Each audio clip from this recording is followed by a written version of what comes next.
Introducing the suspect. It's safe to say that our luck has officially turned around, guys.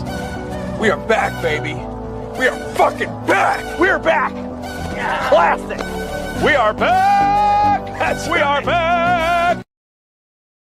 Brought to you by Usual Suspect 6. Tap into all the shows. Real conversations with KG. Right now I'm at peace right now. You know, things get hectic as it gets closer to the fight. Okay. Do we got a fight? Yeah, I fight April 10th at the Prudential Center. Bullshitting on the Beltway with Supreme Beast Boxing. And now the co is the main event. So that's the way I look at it. That's my philosophy. Trill Thursdays and Usual Suspect Sundays with hard hits. I'm talking about it's really just about stacking this money, man.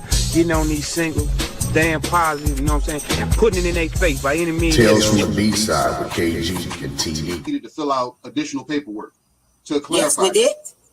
Yes, we did. That is the paperwork that you see there. An open mic featuring you. You know, that was a close fight. You know, he got dropped a couple times, but I thought he out. We do not care. Wow. It's a Usual Suspect thing. It's a Usual Suspect thing.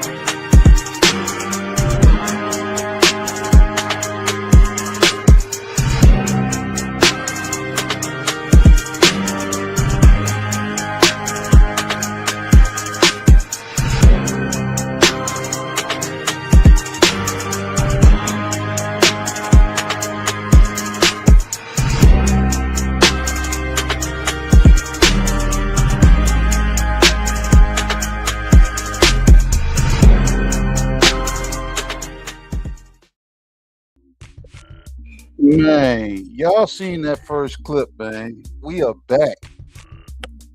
Welcome back to US6 Sports and Entertainment Hub. Open mic, the lounge is officially open. What's up with you? All right? I'm KG, and this is my boy Oddfella. Your favorite yet, your most hated. You know what I'm saying? AKA Dana Blizzak, AKA, you know what I'm saying? Mr. Architect. Architect, you know what I'm saying? And horns with Blair when the time comes. You know what I'm saying? What's up with you, man? What's up to the chat? Everybody showing up early. We back, man. What's up, Art? We are back. Yes, indeed. Yes, indeed. It's your favorite, your most hated Oddfella. Salute to the chat. You know what I mean? As y'all pulling up once again, we're live on US6 Sports Entertainment Hub, as well as TWR Presents on YouTube, as well as Twitch. You in the dig? So once again, salute to everybody that's pulling on up. Make sure y'all tap into the websites, you know what I mean? When we offline, you can catch us online on all our websites, usualsuspect6.com, as well as shop usualsuspect6.com, because y'all fit the description. You know what I mean, for the dope drip, you know what I mean, for the all the greatest new boxing apparel. That's shop usualsuspect6.com. To keep tabs on all the clean fighters, it's usualsuspect6.com, people. Once again, this ain't your regular boxing debate show. We giving the fans, all boxing aficionados, the opportunity to hold this mic. Click the link and hold this mic. You got unlimited time, y'all. You know what I mean? You got unlimited time to spit your game and talk your shit. But if you talk too much shit, me and KG are liable to pull up and give you that smoke. He ain't lying. So y'all know what it is. We gonna go through the menu. And once we through the menu, we gonna add the link to the chat, and then it's your turn. It's your time, and it's your mic. Hey, yo, KG. What's up, man?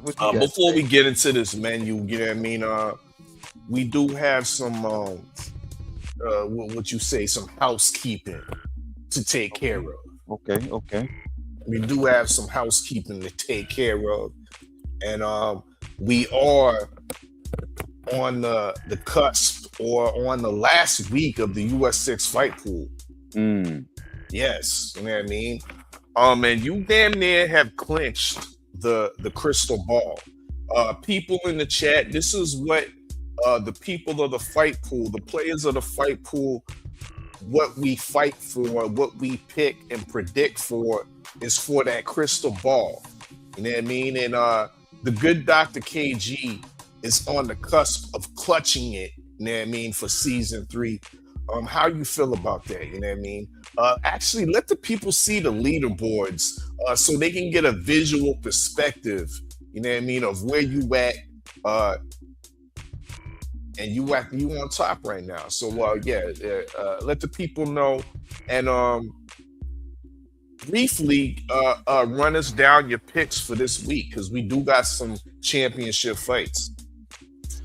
Oh man, Oddfella, man, I've been studying this fight pool for the last 3 seasons, and just paying attention and taking advice. You know what I'm saying? Season 1, you know what I'm saying, he went with the narrative that you only need to be in first place once. You know what I'm saying?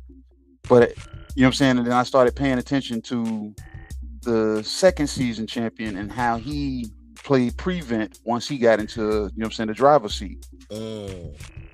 So I took it upon myself. I said, let me mesh up both of these bits of advice and say, if I stretch myself out and get a big enough lead, nobody's going to catch me anyway. So it doesn't matter if you have a good week, because if I have the same good week, then, you know what I'm saying, I still stay ahead.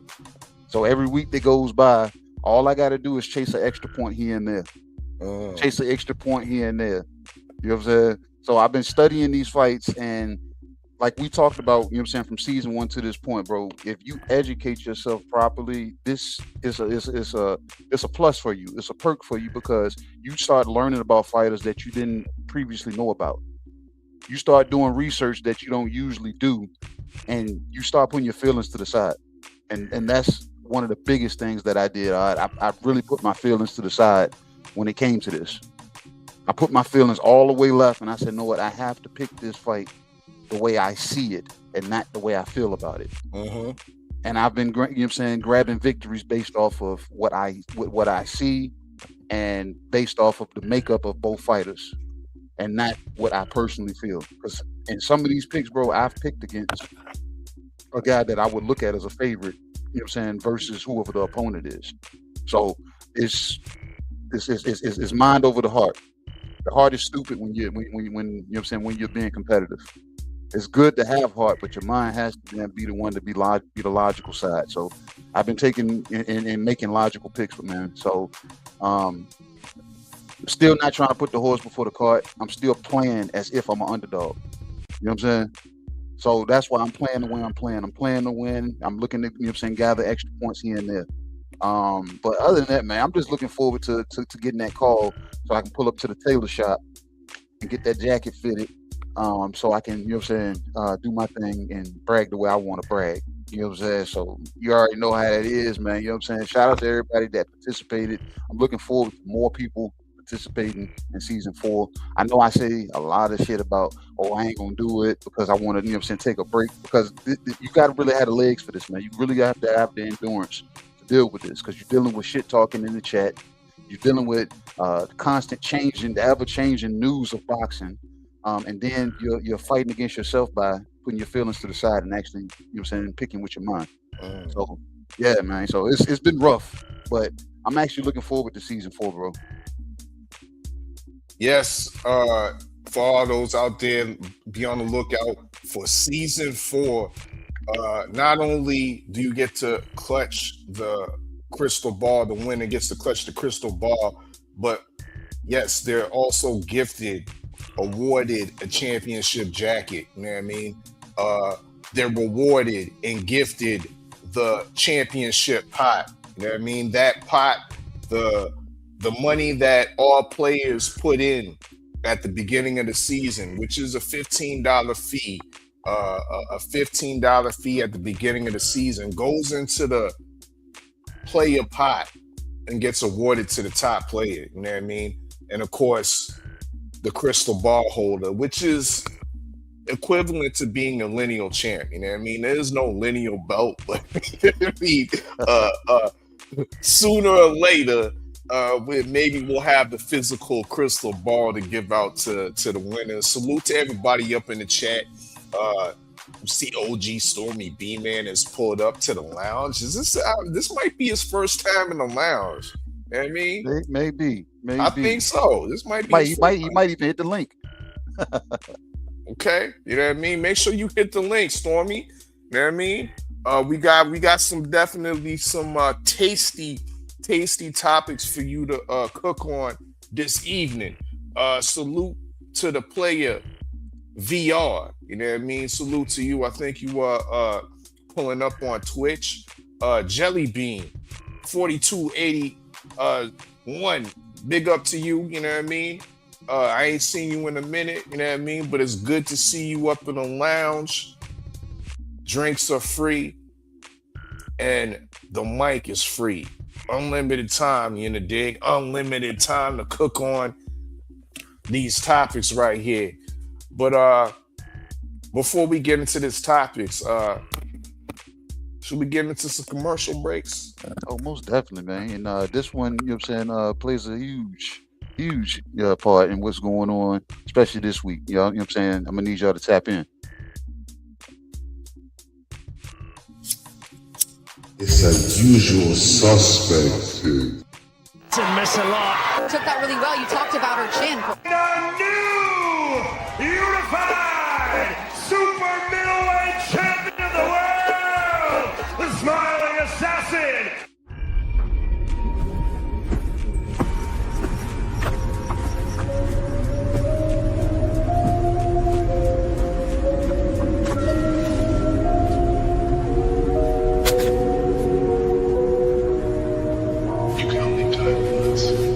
It's a usual suspect. It's a usual suspect. To miss a lot. Took that really well. You talked about her. That was messy. I had that on loop. But yeah, we are back. You know what I'm saying? We are back. And what do we got, all right? What do we got? What do we got? Oh my God, because I'm kind of excited, man. If anybody's listening, man, if y'all know the day that we had, man, you know what I'm saying? It's like I was kind of looking forward to this show that I didn't even know that we was going to do, but we decided to do. We had to open the lounge, bro, because what was going on the, I guess you could say, the online lounge on Instagram. Mm-hmm. Shit was cooking. Yeah. Shit was cooking. And once again, for everybody that's tuning in, take the time, if you are on Instagram, follow us on Instagram at US6 on IG. You know what I mean? Because shit was cooking on IG this afternoon, this morning into this afternoon, and it's still cooking. You know what I mean? The account has come a long way when you can low-key say that you're making championship fights in your comment section, KG. Yeah. Which you actually got boxing heads, boxing. Would you say the aficionados? You know what I'm saying? We got it's a mixture there. It's not. It wasn't no fluff, no bullshit. You know what I mean? So salute to everybody that engaged on Instagram. That was a huge engagement from fans and fighters in regards to Hanna Gabriel. Of course, we got word directly. It was spoken to the usual suspects that Hanna has expressed her desire to retire from the sport. Before she retires, she wants that one last dance, that one last fight. On the post we put up on the US6 on IG, Instagram, we put up 3 options, 3 ops that could potentially fight Hanna Gabriel, the Hanna. You know what I mean? First, we put the Gwoat. You know what I mean? Of course, there is major background, major history with that, with those two. Hanna Gabriel is the only female fighter to ever knock down legitimately Clarissa Shields. Correct. Hanna Gabriel is the former heavyweight champion.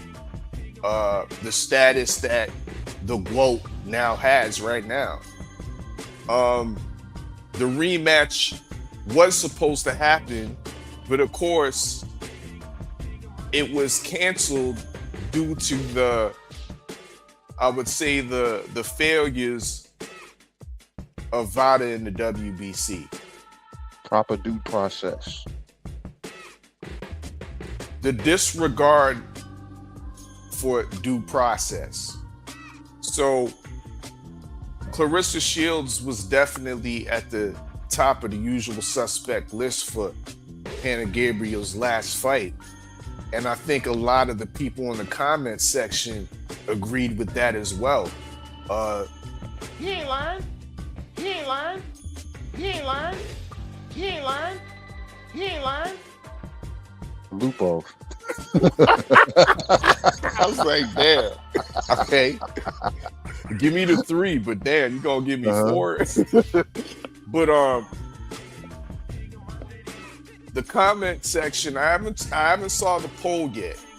Might have to take a look at the poll to see where the poll is going. But I would assume that Clarissa Shields is getting a majority of the votes. As you see here, KG has posted the usual suspect comment section. And you see there Lanny Daniels putting her hand up to be the last fight for Hanna Gabriel. And as you see, throwing her bucket head in. As you see at the bottom or at the top, you see Hanna Gabriel's is definitely happy about that with the hearts and fire emojis. And at the very bottom, we asked Hanna Gabriel, do you accept? She responds and says, yes, I'm waiting on her manager. I'm waiting on her manager. So Lanny Daniels has now entered the discussion. Who else did we have on that post, KG? We had O'Shea Jones, yep. The 154 champion that has the IBO and the IBF. Just was on the Rolling with the Punches podcast with TD Sports. Salute to him and the brothers at STN. But unfortunately, the comment section wasn't talking about no O'Shea Jones, KG. No, it wasn't. They was talking more about Natasha Spence. Yeah.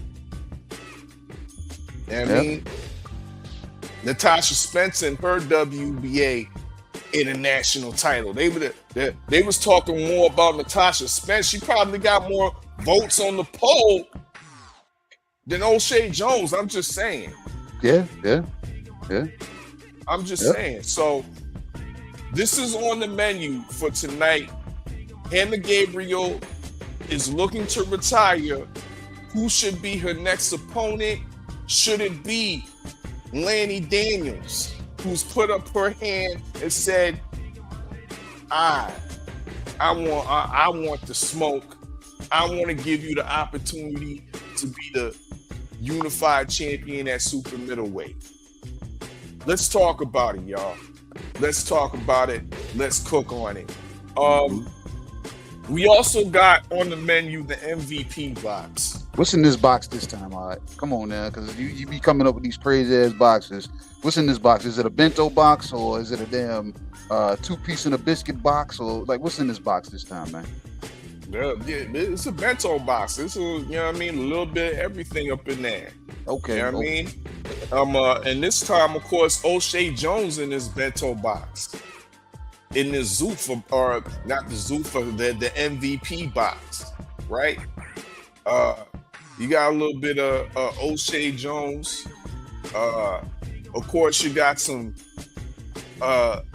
sour bitter greens from Alicia Bumgardner.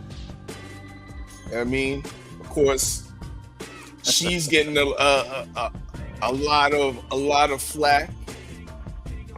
A lot of flack. Video has been leaked out of her sparring one of her contemporaries, a fellow WBC champion, Caroline Vivier,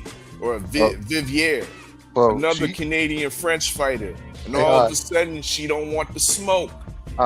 She has to hate the name Caroline, bro. She has to hate the name by now. Everywhere she looked, Caroline is on her ass. Yeah, literally. And in the clip, it didn't look good for AB. Caroline Vivier was on her ass, bro. I mean, so that's in the Zuffa box. AB, both Carolines are in that box. If you want to cook on that, and O'Shea Jones, she about to fight the Super Cop in a rematch. Yeah. She over there. I heard she over there dismissing our girl, the clean fighter Natasha Jones. Yeah. Shame. Okay. No. Shame. Shame. Shame. Shame. This is yeah. Disgraceful. We don't do that to the nightmare. I mean, no. Not in this lounge. TD Sports.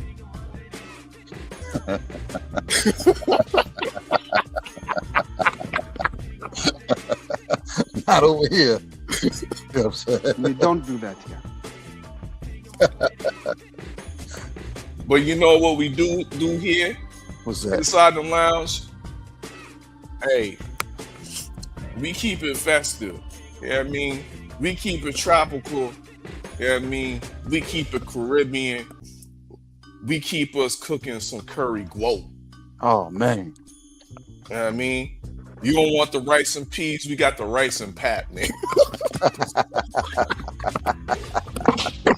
Nigga, we got the rice and pap up in this bitch. Curry Gwoat. Yeah, that sounds like a heavy plate, man. That sounds like a heavy plate, man. You know what I'm saying? Is that gonna put you to sleep, or like is it gonna keep you up in the bathroom? You know what I'm saying? Like, which is it, man? Cause I don't know, cause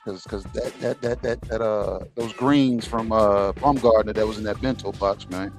It's starting to turn my stomach, man, because it's like they spoil. They spoil, and it's reminding me of this Curry Gwoat that you about to start explaining, man. Yeah, bro. There ain't much to it, you know what I mean? It's been sitting out for a little bit too.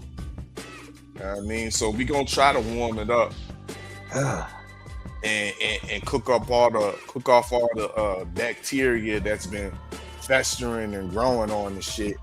You know what I mean? But I'm just being honest. You know what I mean? Because that's how it's looking. You know what I mean?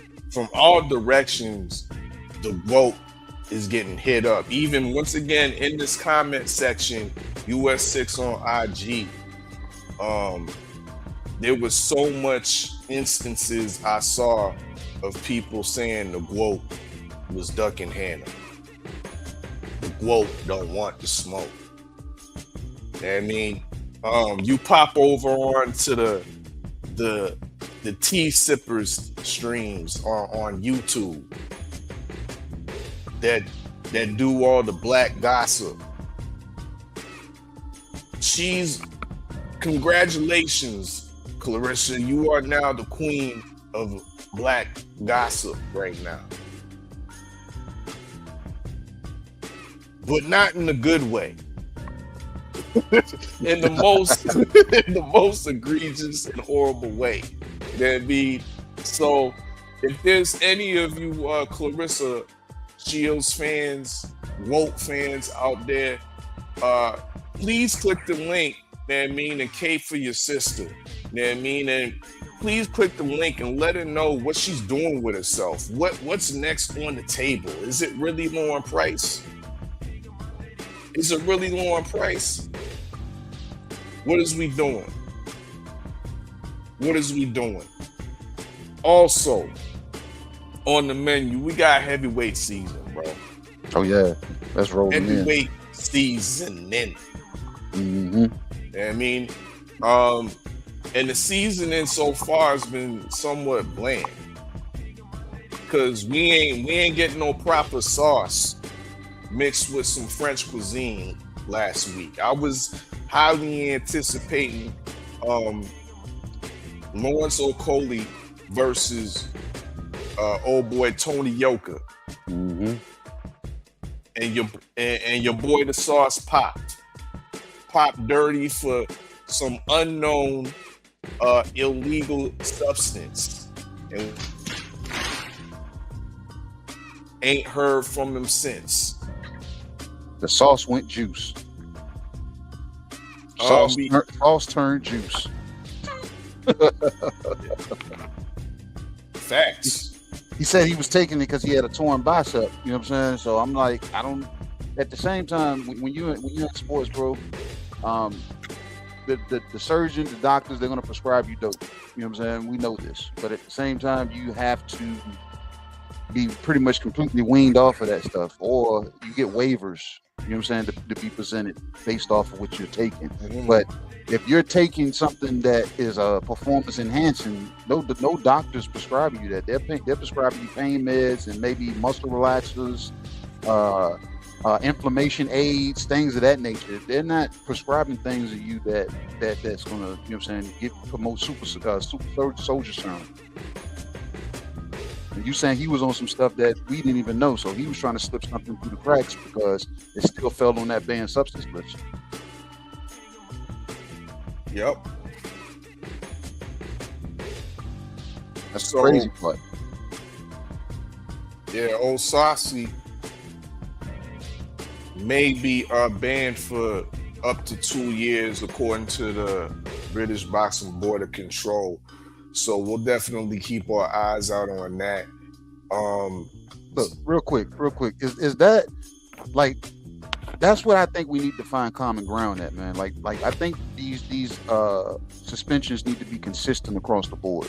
If it's going to be 2 years, I think that should be the standard. It shouldn't be like 6 months here or a year here. Us knowing boxers, 6 months suspension, a year suspension is a vacation for these guys, especially if they just got a big payday. Hey, that's just a rumor, though. Yeah, you know what I mean, that's for just 2 years. But 2 years can promote some kind of rust.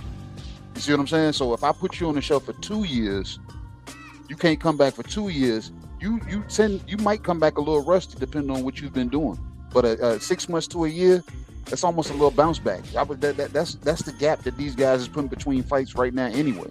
Especially the top guys. They're not damn fighting 3 and 4 times a year. Mm-hmm.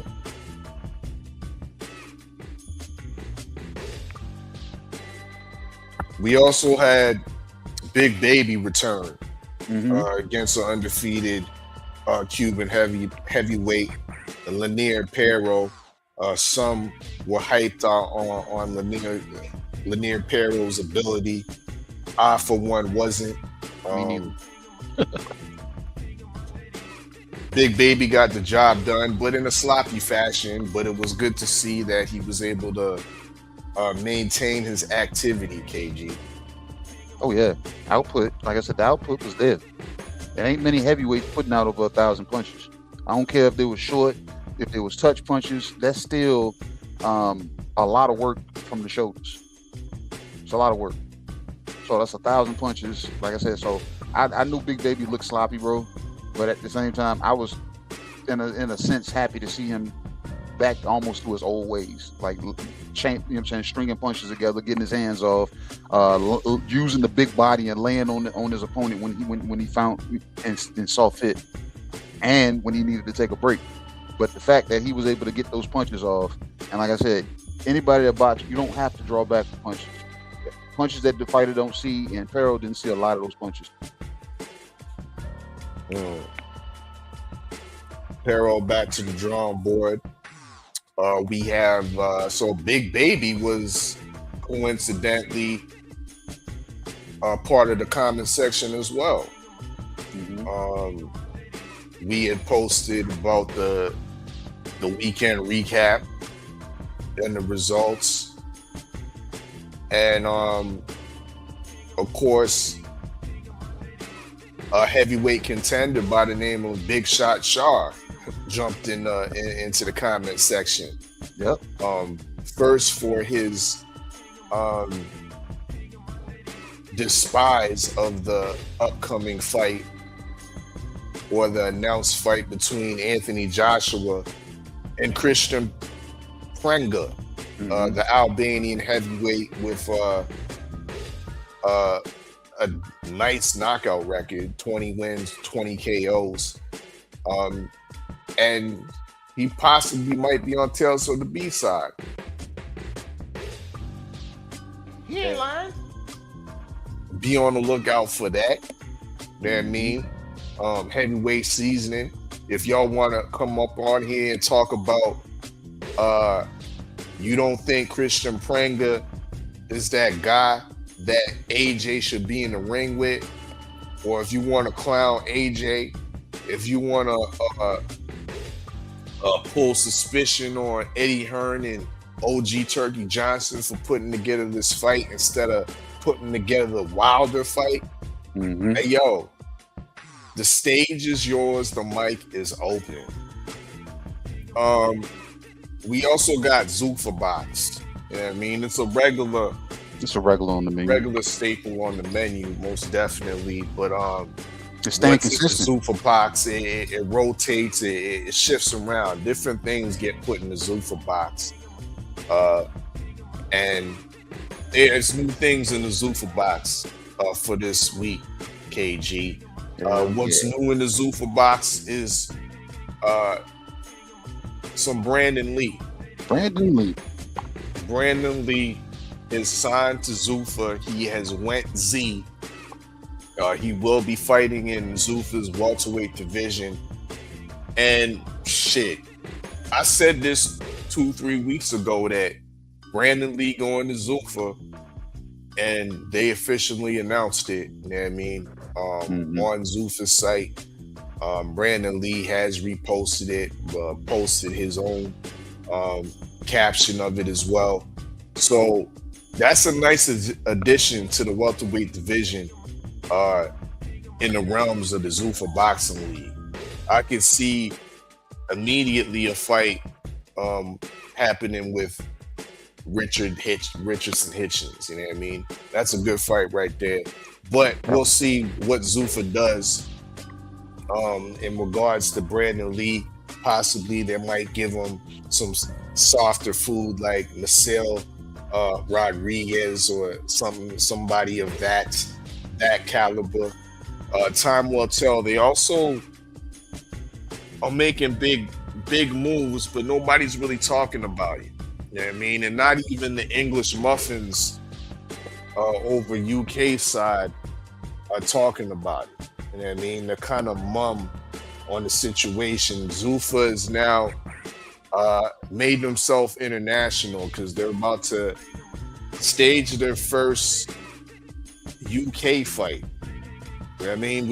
They was being clowned all around the boxing world by fans that, they doing fights at the Apex Theater. You know what I mean? In front of 1,000 people. Well, guess what, y'all? Zuffa Boxing is going to the UK and will stage the first fight in an arena.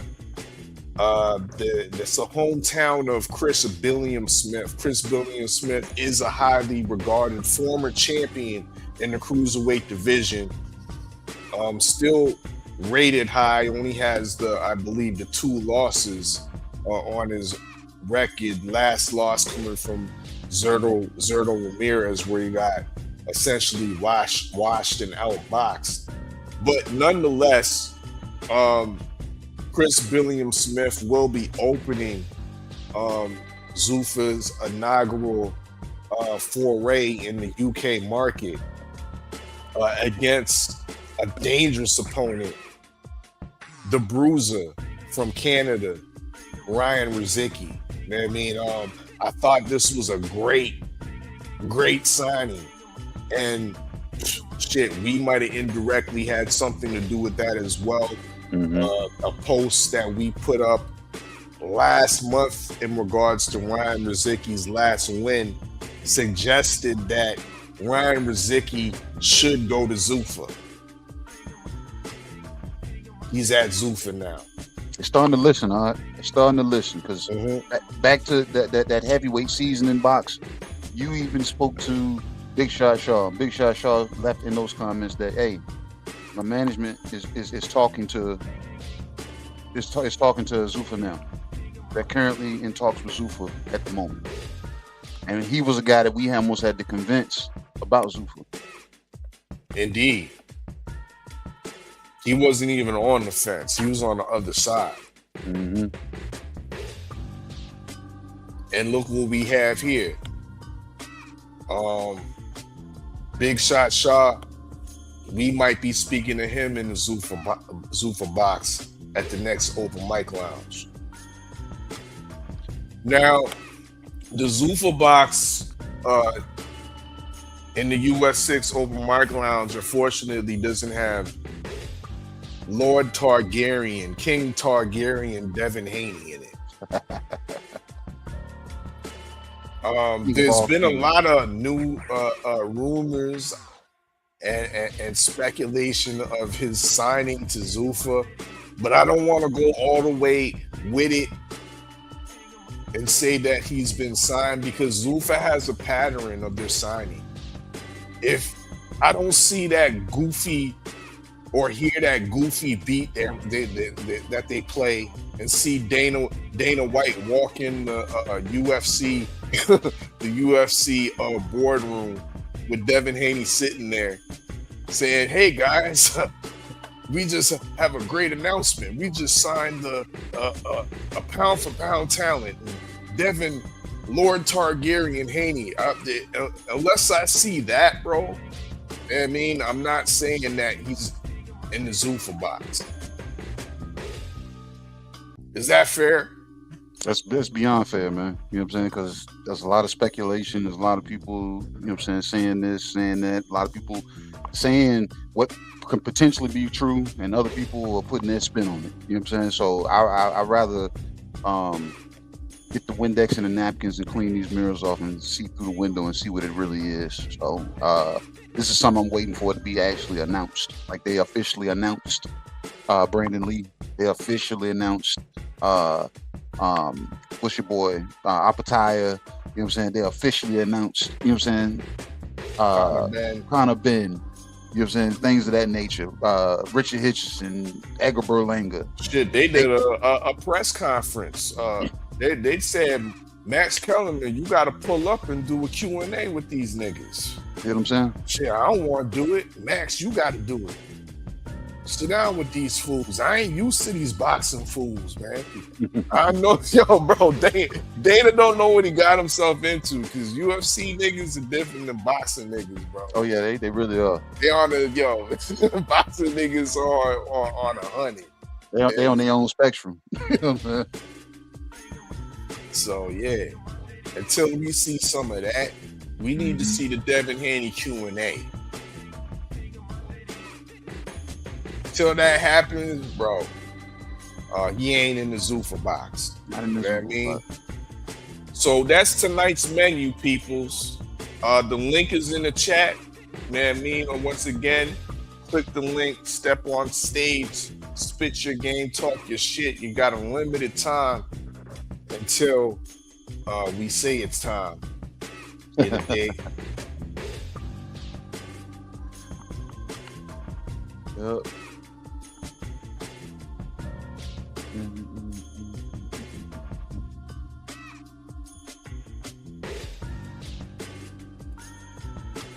But yeah, this ladies boxing, the MVP boxing, bro. I've never seen it as high as it's been. What you mean? And I think the engagement, the level of engagement, we can't really quantify it with the viewership yet, but there's a level of engagement that I'm seeing that I'm quite shocked about the interest, the level of interest behind women's boxing, and it's definitely at some of its highest levels, I would say. Highest levels. It's not just put a pin in that. All right, we got one. Oh, we got one. Okay. We got one already, man. You understand? We got one already. What's up? What's up? Is that 503 line? Oh shit! Come listen. Talk his game. You gonna cuss at us because we ain't.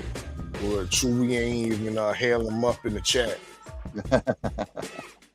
Nah, man. What it do? What it do? What it do, man? It's your boy, the hard hitter, the Texas dripper, the Sixer. You know what I'm saying? I'm waiting on my pack to touch down, man. It ain't made it to H-Town yet. I'm gonna have to get with Dana Blizzak and see what's going on, man. Yeah, you want to get with that tracking, the tracking link. But true indeed, that pack should be touching down within, if not, by Friday. Okay. By Friday, the pack should touch down. Nah, man. That's what's up, bro. Nah, I appreciate that. I ain't gonna lie, man. This was a pop-up open mic, man. Y'all opened it up, man. Y'all pause. You know what I'm saying? Let me take that back real quick. You know what I'm saying? Y'all did the show. Opened up the lounge. You know what I'm saying? Pop-up style, because I definitely had no idea y'all boys was doing the show, man. This was well needed. This nigga Oddfella, man. This nigga Oddfella is low key becoming a viral content creator. Cause I'm looking on my phone and this post that he put up, which we've been collectively collabing on all of our content with the usual suspects. We've put a joint effort in doing that. This nigga Oddfella just put this shit up, bro, and this shit just took off. And this is like the third or fourth time he done did this shit. But I'm gonna be real with you, KG. This one right here might be the best one yet. You wanna know why? Why is that? Cause he got the bitches underneath the comments, man.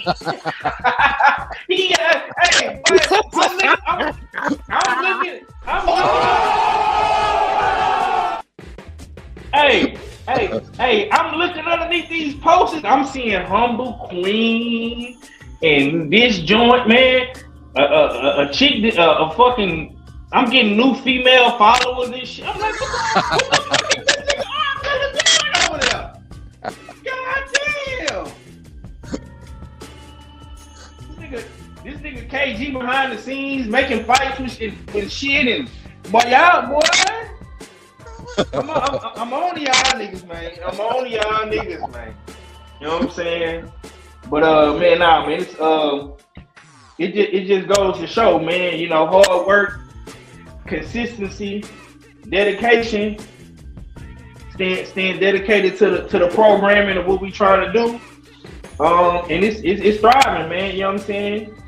I just want to give y'all flowers, man. Like, and me and Kay talk all the time offline, but yeah, this shit what y'all doing, bro?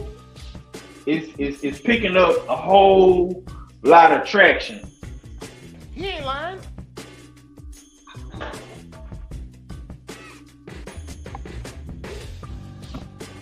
That's what's up. Yep. Hey, we got another person. A5, I'm gonna drop you out because I know you're gonna end up spinning the block, and I know you probably just getting off work. We got a gentleman that just finished eating his meal, and he said he was gonna, you know what I'm saying, he was gonna come step in. But shout out to my boy 5, and like I said, if he gonna come back, I know he'll come back. All right, bro.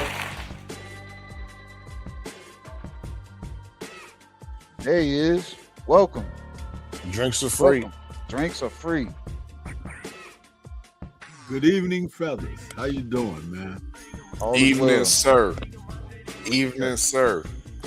Welcome to the lounge.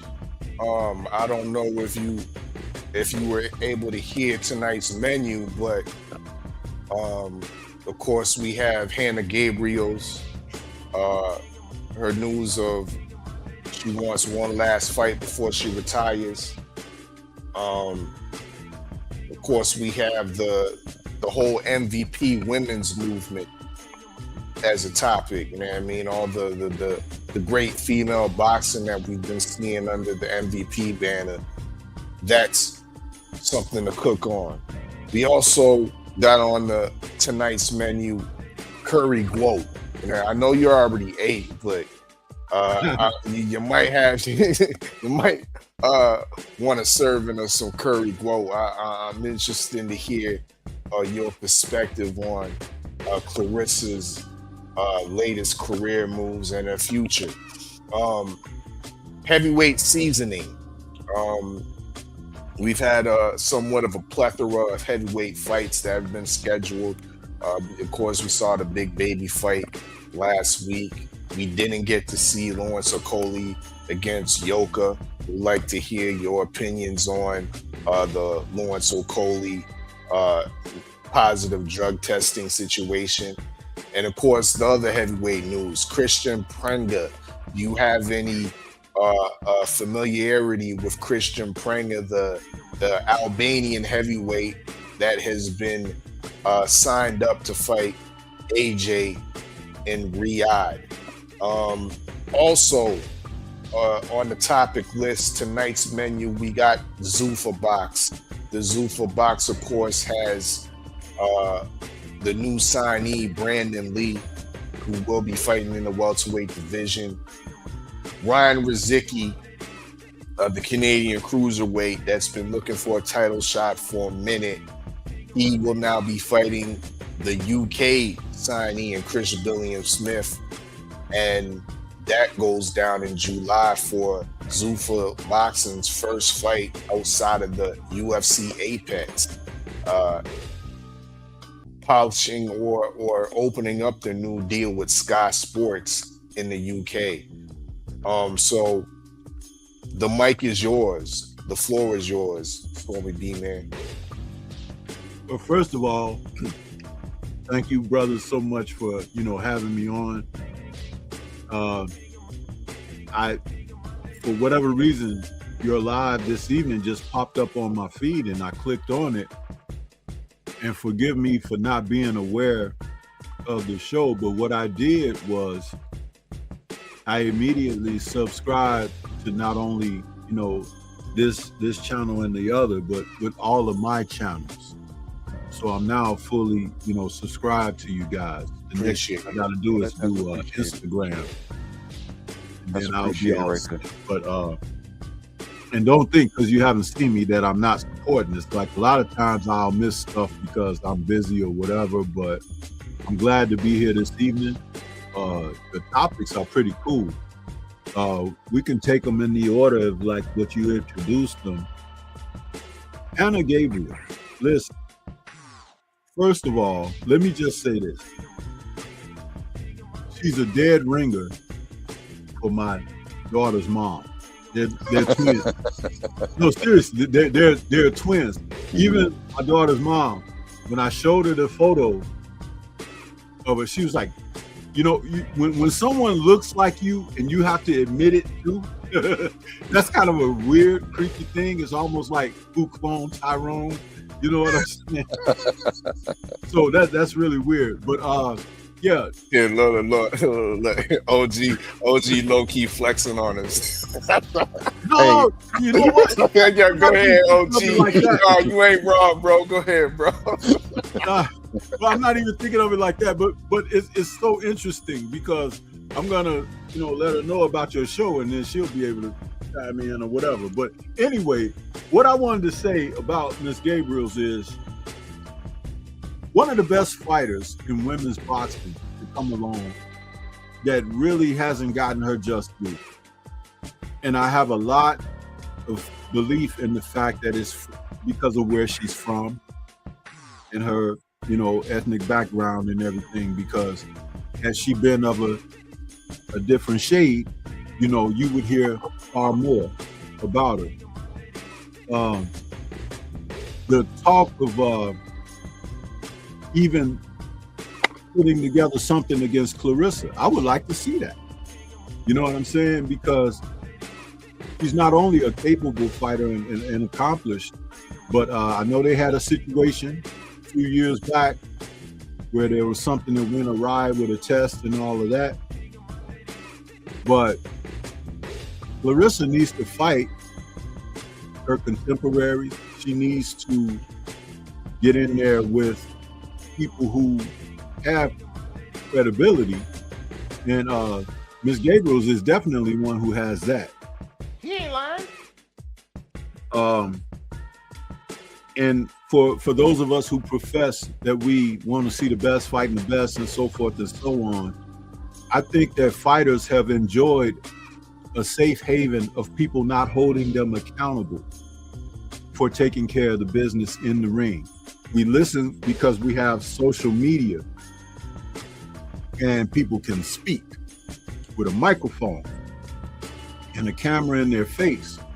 But that's not what we're here for. We want to tune in on the telly or show up in the venue where we purchase a ticket to see the bouts take place. I don't want to hear them talk. You understand? Because half of they should have a zipper across their mouth. Or if you saw that scene in the original Matrix, when they made Neo's mouth seal up where he couldn't talk, boy, I wish we could do that. You know what I'm saying? Because there's a lot of people where their mouth kind of precedes everything else and the behind forgets to follow. So, yeah, this lady should have an opportunity. And even if it's not necessarily against Clarissa, with what MVPW is doing, there is still an opportunity for a swan song for her. And I would push for that as well. So it's just a matter of where she would want to, to complete that process, what weight division. But I definitely am a supporter of women's boxing, this lady in particular, and the whole entire movement that is going on with women's boxing today. Indeed. Well, I don't know if you were able to hear the opening parts. Lanny Daniels, how do you feel about Lanny Daniels? Of course, she's fresh off of her victory over Shadeja Green, capturing 2 belts in the super middleweight division. When we put the post up for Hanna Gabriels calling for her last fight, Lanny Daniels put up her hand. Currently, Hanna Gabriels is waiting on Lanny Daniels' manager. So this fight might be getting done. KG will have definitely have more information on Sunday. I'm sure him and TD will be able to grill Lanny Daniels on that. But how do you feel about this potential fight between Lanny Daniels and Hanna Gabriel? That's exciting, because what Lanny has showed you is that she can move through the divisions as well, because one, there's not enough of the competition specific divisions where you can have the pick of the litter. Two, the versatility in wanting to prove herself. You know, the readiness in like which she took the fight with Green, you know, and you know, we did see that she had faced Clarissa and went the distance with Clarissa, and maybe that weight class was just a little bit much for her, but her personality and the character that she reflects is very bubbly. It's like excited for the sport. And you need that in boxing. You need someone who is happy to be there to perform, happy to be there to prove themselves, happy to want to receive the adulation of the fans, or even the disparaging fans' remarks or whatever, because she can feed off of that. She's a very energetic woman. I noticed that going with Shadesha, and that was something that I said, you know, they had a nickname for this famous Hong Kong Kung Fu movie producer, Raymond Chow. Some of you might know that name. They called him the Smiling Tiger, which was interesting because you never saw him smile. But what that means in the Chinese culture is that that's a person that can wear a blank appearance, but underneath the surface, they have a killer disposition. I think Lonnie Daniels has that. He smiles and she'll give you all 32. You know what I'm saying? But those 32 turn into a snarl and a grit when she's inside those ropes. And you saw that in her performance. Now, it was very unfortunate what happened with Shadesha, yes. But you cannot deny that the woman turned up. She really did. She turned up her activity, the intensity, the aggression, and she was there in it to win it. It's just that a lot of people were riding with Shadesha because not only her accomplishments prior to, but you know, you just wanted to support Shadesha, and hopefully maybe she'd be in that position to finally face Clarissa and things like that. But the one thing that I looked at was during the fight build up, the week of the fight, when they were doing interviews, I had remarked, and it's on my videos out there, I had remarked about how Shadesha seemed to be answering all of the questions very well, like she was focused and everything. And Lonnie was just so excited. She was smiling. She was like, man, this is my chance. You know, I can't wait to get it on. And when she walked to the ring, she had it in her step and everything. And I think that sometimes when you know one name more than the other, because you're so familiar with that, and you don't do the research or look into someone else, you kind of be a little bit dismissive, and it becomes a real surprise and an upset. But it's not an upset when a person has the heart and the disposition to put in the effort. And that's what separates people, because that woman, she put in the effort. You saw Shadesha hit her with some really good stuff early on, and she didn't take a step back. In fact, she stepped to her more. And sometimes, psychologically, that breaks, you know? And this is speaking from a point of just knowing the sport and knowing individuals. And we got the brother KG on here. I know that what I'm saying is probably like music to his ears because he knows these things himself. He ain't lying. You ain't lying, man. Look, hey, Stormy, real quick. When I looked at this fight, I didn't discredit Laney Daniels at all. Like I said early in the fight, I've been picking a lot of these fights with my mind and not my heart. And I said in my take, I said, Laney Daniels, I said, don't be surprised. I said, Laney's going to come out here and work. I said, but the thing is, I didn't think, and this was me, I didn't think she was going to be as offensive as she was. Because I know Laney can be, you know what I'm saying, elusive. She can move. But I didn't expect her to be on go the whole time. And that took me by surprise because I've watched her fight, but it was like it was no stepping back. And then her corner was really feeding it. They was like, she don't want to be the champion. This your belt. This your belt. And that's what they were really driving. Because whatever the plan was, Stormy, like the lady went in there and she just had to weather that early storm. The heavy punches that Deja was landing, and she weathered it. And I took my hat off. I took my bucket hat off to Laney Daniels that night. Absolutely, man. It was a wonderful performance. Like I said, all blessings to Shadesha and her recovery, and if she'll be able to fight again or not, I don't know that at this point, but I would like for her to heal and get better. Blessings to her and her family. But the woman did perform. She put in that work. And I wanted to give you guys a little lead into something in the men's division of boxing. Watch Xander and Boots, because you may see a repeat on the men's side when that fight takes place.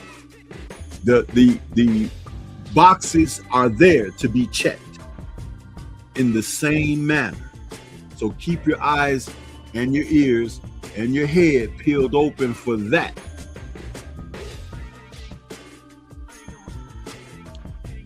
I'm on the same page as you, Stormy, when it comes to that. And everybody that knows me knows Boots is my guy, but this fight I is not as clear cut as people want to make it out to be. The people that are like all the way fandom into this fight. Me, I have to look at it with a boxing eye, and I like Xander. And the only thing I've ever questioned about Xander, but at the same time I shouldn't be questioning it because of his age, the pop in his punch. But the kid is fundamentally there. Yes, sir. He can be consistent, and me being a fan of Boots, I can honestly, openly say this: Boots does not do anything consistently to chain anything together. He looks for the flash, and then he goes in for the kill from there. So, and then there's one other red herring. If a fight gets really difficult for Boots, can his dad coach him through? I'm not certain. I'm not sold. And that would be definitely a telling situation, because they've not had it hard yet.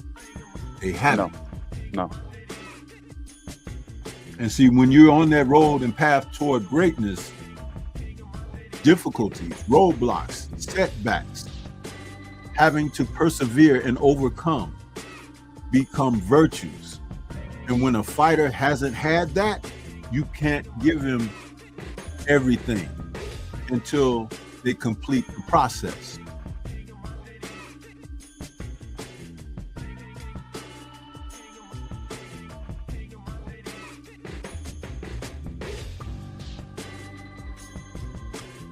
So what's the next one, fellas? That's what I had to say about Hanna and Lonnie. Yeah, I would definitely be down to support that fight taking place. So we had the MVP box next. Oh, man. Listen, bro. They got a smorgasbord of women over there. And there are fights to be made. I understand that Jake kind of wanted to take it upon himself to allow Alicia to be out front and be like, the face of it, what they're doing and everything. But not so fast, because this is boxing. This ain't a beauty pageant, okay? And there are fighters that are on that promotional company group that a lot of people ain't seen, man. But there's some damn good fighters on there. And just because someone may have a little bit of a more name or you've seen more of them or whatever, start looking into some other fighters that are a part of that process. And Michaela just signed up too. So Michaela said, hey, she's got a 3-fight deal. I think she said 3 fight. It's either a 3-year deal, 3-fight deal, something like that. But she willing to even drop back down to a certain weight where she and Alicia can have a rematch. But she's not targeting Alicia, but she's saying she's left that window open. And that's a fight that definitely called for a rematch, and they didn't have it. And I think that was because Alicia was doing that take the money and run type deal when she got the belts. And I don't think she was confident in a rematch where she knew that Michaela, it was razor close the first go around. She wasn't confident in her ability because she realized she couldn't knock Michaela out. So that means you're gonna have to outbox her. And we've seen what Michaela can do when she has to go around a second time. That whole Sandy Ryan thing, oh my goodness. She really took Sandy Ryan apart in that second fight. And if you think about her fight with Natasha Jonas, they robbed her. Because that was, Jonas was approaching the end of a couple of fights and they were trying to keep her in the graces. But she ended up losing to Lauren Price anyway in the very next fight. So it's like, you know, these are women that are accomplished. They bring the merit. They bring the ability. I understand they got Tierra Brown in the fold as well now. And Tierra, who was able to go over in Australia and take the title away from Sky Nicholson, who fought this morning over there in her backyard under a circumstance like what Sky had going today. They brought Tierra in for like some type of a homecoming deal, and Tierra stepped to the plate and had told her during the entire promotion leading up to, she was like, I'm bringing it. I'm going to do something nobody ever made you do before. I'm not going to let you fight your fight. You're going to fight my fight. She had that girl crying after she lost them belts. And I know that Alicia tried to point out Tierra as a potential opponent right away. Why you want someone that's a little bit smaller and everything and just coming on the scene, but you got some real hot and heavy smoke right there for you, and you ain't looking at them? That sounds an awful lot like Shitty Cuz to me. Let the people know who Shitty Cuz is. Tell the people who Shitty Cuz is. Shakur Stevenson. Oh, man.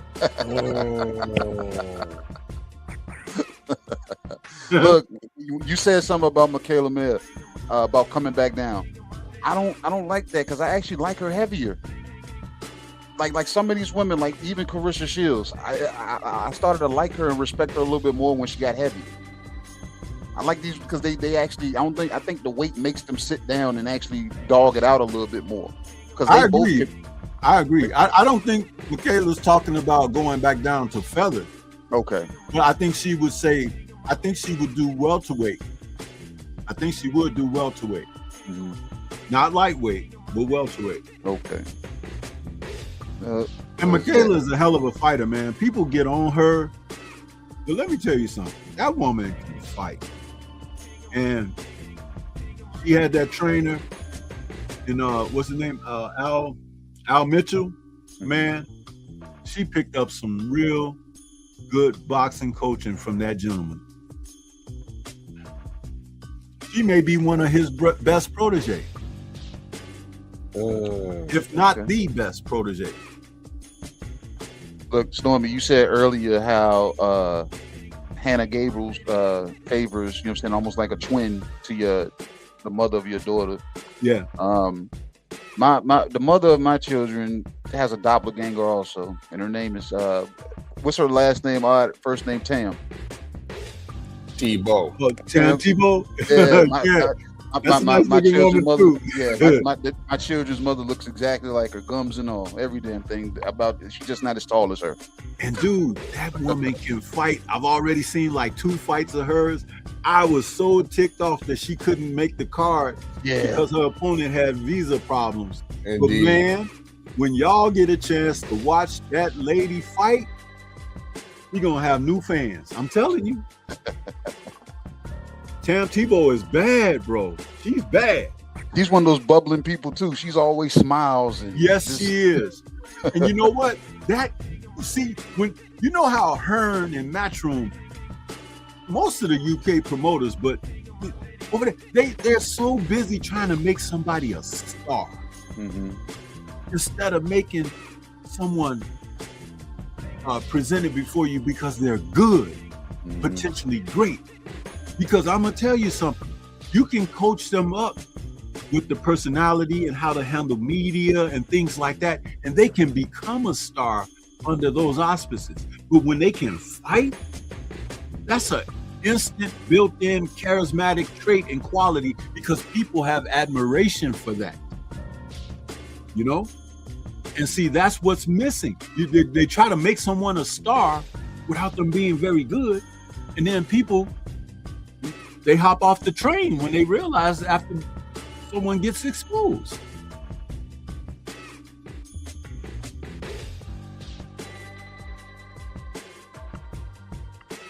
Old facts. Old facts. What you got on Clarissa Shields, Stormy? Man, let me tell you, I was one of her most staunch supporters. I mean, I really wanted to see the stars align for her. And it's not really my place to talk about what's going on in her personal life, but I've seen a car crash or two. And there are some things surrounding this lady that is brought disappointment to me. And I could see so much ahead of her prior to this, I want to say this last year and a half or so. And it's very unfortunate, because that would be the only thing that could derail her career, because she is the best in the game today. But there was a time when Mike Tyson was the best in the game today, until he met someone called Robin Givens. And it really, really fell apart. So see, you have to be around a little bit and have a little soil under the bottom of your souls to understand what I'm saying, you know? And that's something that you can't cover that up. You can't get around it. It's gonna have to play out. And I'm here to tell you, because like I said, I've seen a car crash or two. It's not gonna play out well. It's not. And that would probably be the only thing where she finds defeat when it comes to her career of boxing. And that's unfortunate, because how much did Mike leave on the table after he crashed? Do you realize when Mike Tyson went away, because we know what happened to him, but I'll say it in a clean manner and respectful. When he went away, do you realize how old he was? How old was Mike when he got locked up? What, 23 maybe? Yep. And how old is Xander right now? Xander's what, 21, 22? Yeah. So what we're talking about, do you see the future? Do you see the potential? Do you see the possibilities? And then to have that sidetracked, derailed, and put away over things that no one's helped you prepare for in the proper manner, and that's outside of the ring. However, the principles that you teach should be equally as effective inside the ropes as well as outside. I talk about that on my Tuesday Tussle all the time. I told guys that I work with in the gym, I said, hey, what I give you here, you can take outside these doors and apply it to your daily life. And once you're able to do that and be successful, I have done my job.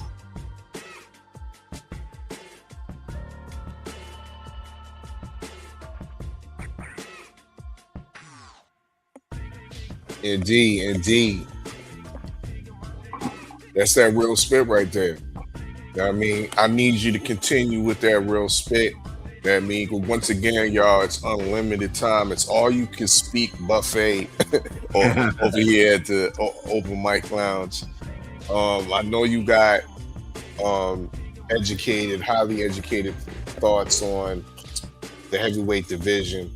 Let's start off with this. Though, you know what I mean? Because Scott Nicholson did fight today, but there was a heavyweight that I'm actually highly interested in, highly impressed by, and Tara Moana. You know what I mean? I think actually, speaking of such, Tara Moana, I think, could beat AJ right now. I don't know if you were able to see the fight, his fight on the undercard against Bowie Tupu, but that uppercut, he was hooking them to death. You know what I mean? Trying to go around the guard and literally set him up for that uppercut, and then finished him up with the right hook again. I mean, it was but not only that, it wasn't even a jab. He tore down the guard to fit in the right hook again to finish it off. It was a beautiful, devastating knockout. Tara Moana to me is a problem. OG, how you feel about Tara Moana? Listen, I've talked about him as well.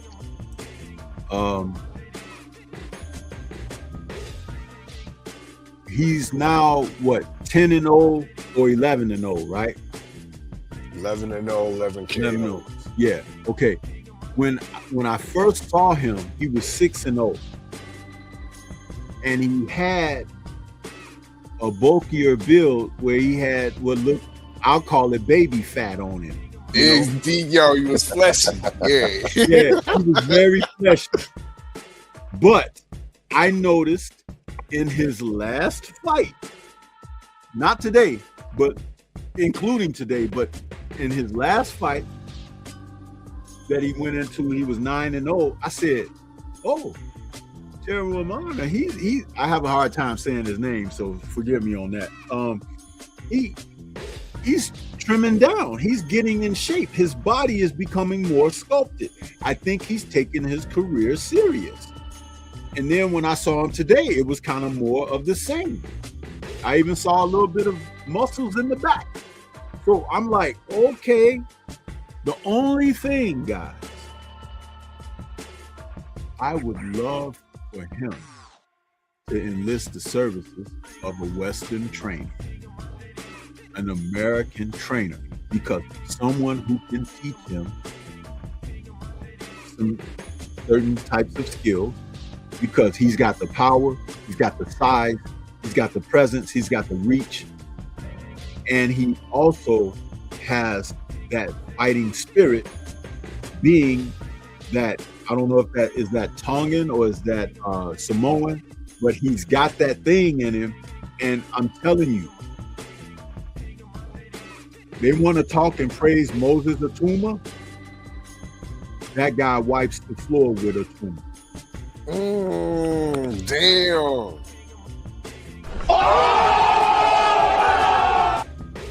You said that out loud? He said that out loud. He said, "Hey, fuck Moses." Moana, like, damn. Fuck Moses. Yep. You want me to tell you? I'm just we're talking heavyweights right now. You want me to tell you how you know Moses ain't what they say he is? Go ahead. They're having a hard time figuring out who you're gonna fight next. If he were what you say he is, you put him in there. But see, they're trying to safekeep and everything because they want to hold things back. They're really trying to see what's going to happen with Usyk, because if Usyk gets stripped another title, then maybe Moses can fight for a vacant title. You know, Frank Warren don't fool me. But that's how they're dealing with this guy. But Moses, he ain't that. He ain't what they think he is. They need to cast their eyes upon Fabio Wardley. And they refuse to do that because he's what they call a white-collar fighter. You know, a guy that doesn't have extensive amateur career and all of that, and pretty much turned pro and became good overnight, according to their sites, because they're looking for other qualities. Remember, they want to build stars, but they're not looking at who's really damn good. How good was Lennox Lewis before they finally freaking acknowledged him? He was damn near retired. That's a fact. Yep. But Lennox was stepping to everybody, wasn't he? He was like, give me that guy. Oh, you say he good? I'll fight him. Give me that guy. I'll fight him. Lennox was stepping to everybody. That's how you know when someone's good or not. Because they will step to the plate of opportunity. And something tells me that Double T, I have trouble with his name, as I said, but something tells me that he gets a bit more of that Western type training under his belt, and he can step in there with anybody as well. Do you think that Usyk can go 12 rounds with him? With Tara Moana? At this, it's a good question. He's been looking so good, and I like to see the progression. When you brought the fact up that he used to have that baby fat, yes, now he's trimmed it off. He's refined himself, and he's even refined his boxing ability. He's on his toes. His finishing moves are even calculated. Like I said, he tore down the guard to fit in that right finishing hook. Yes. I mean, I agree, man. With some American advisement and training, the sky's the limit with Tara Moana. And but before I put him in there with Usyk, I still need to see him in there with some top 15 type guys. So I agree. I agree. But what I was saying that what I'm saying is he has something. You know what I mean? And that's the thing. When you can identify, because I don't know about you guys. I never thought much of Moses Atuma. I didn't. I just didn't think much of him. We got a brother over here, Mozzie Van Houten. You know, I think more of him. Now, he might not necessarily be at that pace and level yet. Would you give him a couple more fights, and you'll see. He's getting ready to fight on that new Zuffa card coming up. We'll get to see him showcase his ability. But Double T, man, that guy's dangerous. Hold on, Stormy. Fella, tell us why you thought so highly of good old Moses. I still feel highly about him, but there's flags going up. What flags? Flags that he's been stumbled, stopped, knocked over in the training camps. That's okay. That shit's gonna happen behind. He may be a little bit punchy now at an early age because he's taking a lot of brunt force. That shit happens behind the scenes, but it's questionable when you delay the fight because of it. You know what I mean? And it's questionable, of course, what Stormy was alluding to with what's now apparently protecting. You know what I mean? They're holding back on him. If he was that guy, if he was Timothy, they would be keeping him active at this point. There you go. When Mike Tyson was at this stage, he was hella active. I mean, 3-4 fights a year. Then no matter if you want to question the level of opposition that he was fighting, he was still out there fighting top 20, top 30 type heavyweights and getting them out of there. And see, they're forgetting the golden rule. Inactivity is the fighter's worst enemy. That's a fact. That's a fact. So they playing it too cool and playing it too safety first with a youngin like Moses Atuma. You know what I mean? But they want to tell us that he's such a star and that he's, you know, the heir apparent and all of that kind of foolishness. You know, I'm like, I don't see that. And then if you take in consideration what Jermaine Franklin had to offer in the aftermath of their fight, that's a whole different type of flag to be raised. Elaborate. Franklin indicated that he felt that Atuma might be on something. Oh yeah? And you didn't hear about that? No, I ain't hear about that. Franklin okay, said, before you elaborate, do you know if there was did he question if there was drug testing? Was Franklin drug tested? I don't recall if he acknowledged there was or it was not. I don't recall. But in an interview, he spoke about Atuma, and he said that Franklin said that because he's been in the gym with guys who are doping. He said this, Franklin, he's been in there. He said that the body emits a certain type of an odor that comes through your pores. And he said that Atuma was rancid and he could smell it on him because he's familiar and he's been around the game for a minute. And if you think about it, Franklin did tag him with some shots and he kind of like walked through that. And the thing is, that doesn't necessarily connotate a good beard, but if you got a little something special in your system, it will help with endurance and everything because you can take in stuff. Like look at Fury and Wilder, you know? To speak to what you were saying, Stormy, you know what I'm saying, nutrition wise, that is like a strong statement that you just said. Like me, I work at a hospital, you know what I'm saying, and I'm working around patients. So once a patient pretty much goes through the cycle of being pretty much all the way into the hospital based off of whatever diet that they were on has gone through their system and ran its course, and now they're eating the foods of the hospital and the medications that they're on, they have a different smell. And then it's like, you know, when a new patient is on the ward because it's a new smell. And what Jermaine Franklin is saying has a lot of validity to it because a boxer, they're a lot healthier than us. They eat a lot cleaner than us, especially when in preparation for fights. So that means Moses Atuma's body was down to the foundation of, you know what I'm saying, cleanliness. So anything you put in, once it starts seeping through the pores, he's right.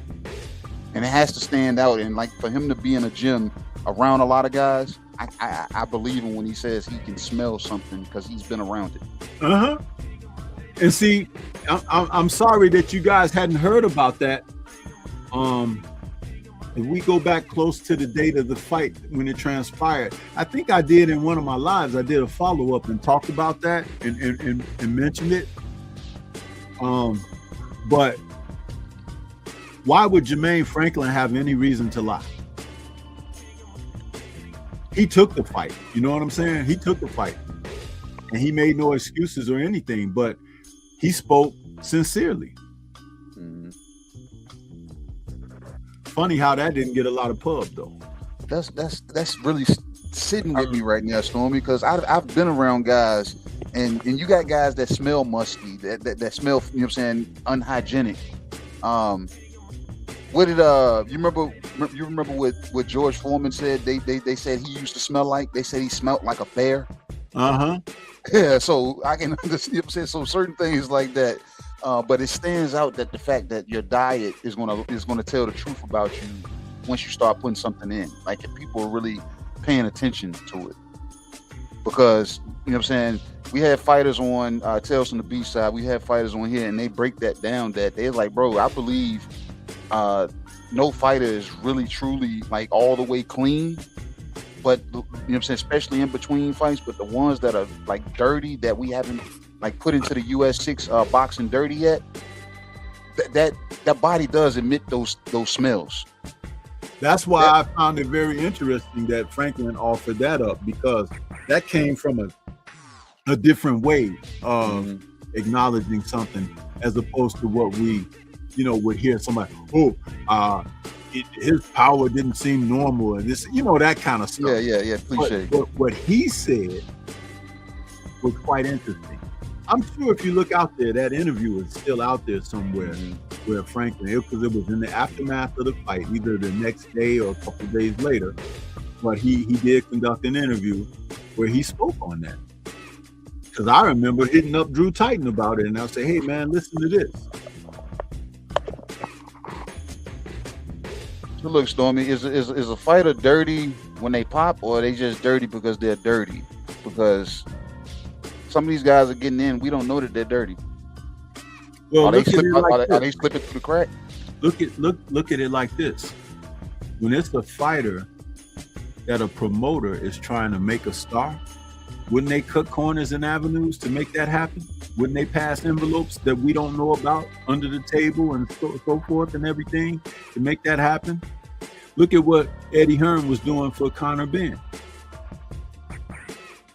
But that was eggs, man. It was eggs, man. It was eggs. Look at what Eddie Hearn was doing. It was eggs. Look at what Eddie Hearn was doing for Dillian White before he popped and before he fell off. So it's like there are circumstances. Look at what Hearn is still doing for Joshua. Do you really think that AJ is clean? Come on.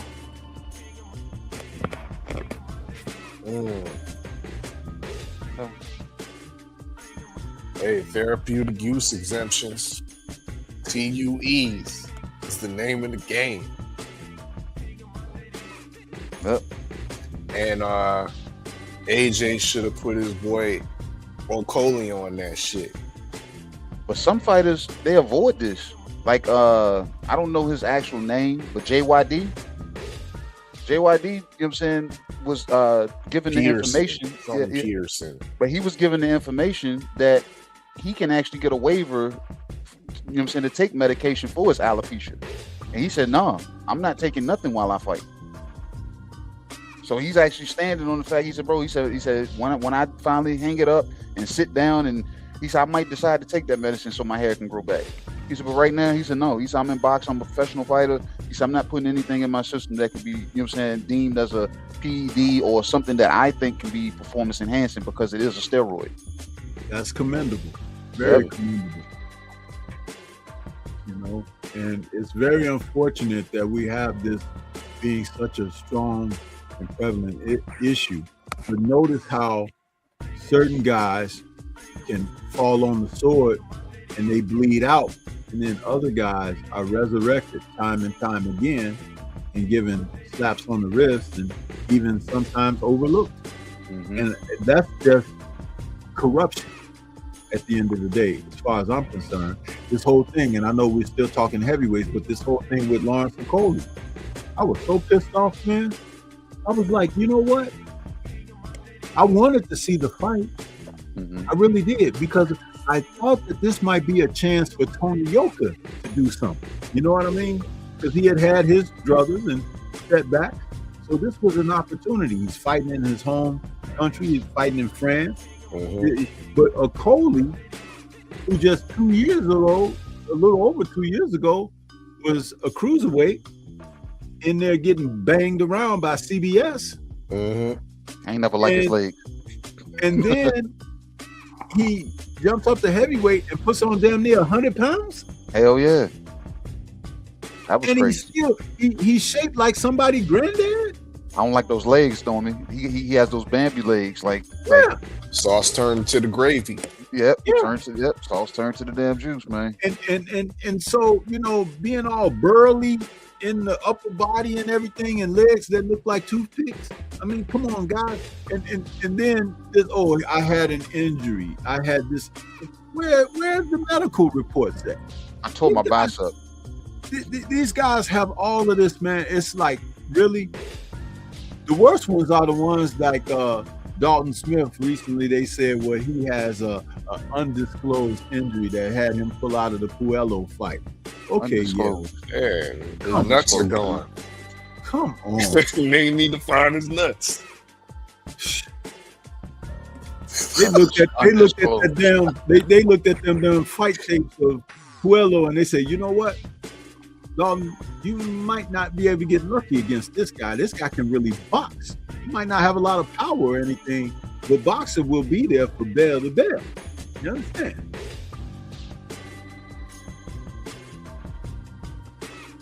It's That's why I always tell people, watch boxing. Just watch it.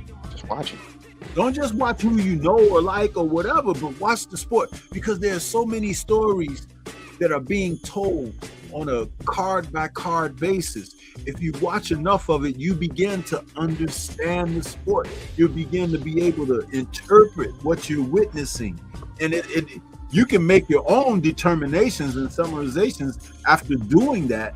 But you need to do that. You need to take it in. A lot of people don't want to take the time for that, Stormy. They like the lights, the bells, the clicks, and the whistles. They fall in love with what they see outside of the ring. And you got people like, you know what I'm saying, myself, and you know what I'm saying, guys like you and Oddfella, you know what I'm saying, Oddfella, you know what I'm saying, he looks at it as a complete whole picture. But me and you, we wait for that bell to ring. Yep. I want to see the bell to ring, man. I don't care who you sleeping with, who you divorced, who robbed who, or I want to see. Let's fight, man. That's the hurt business. Get the hell in the ring and let me see them. You guys do get out, and we settle it like that.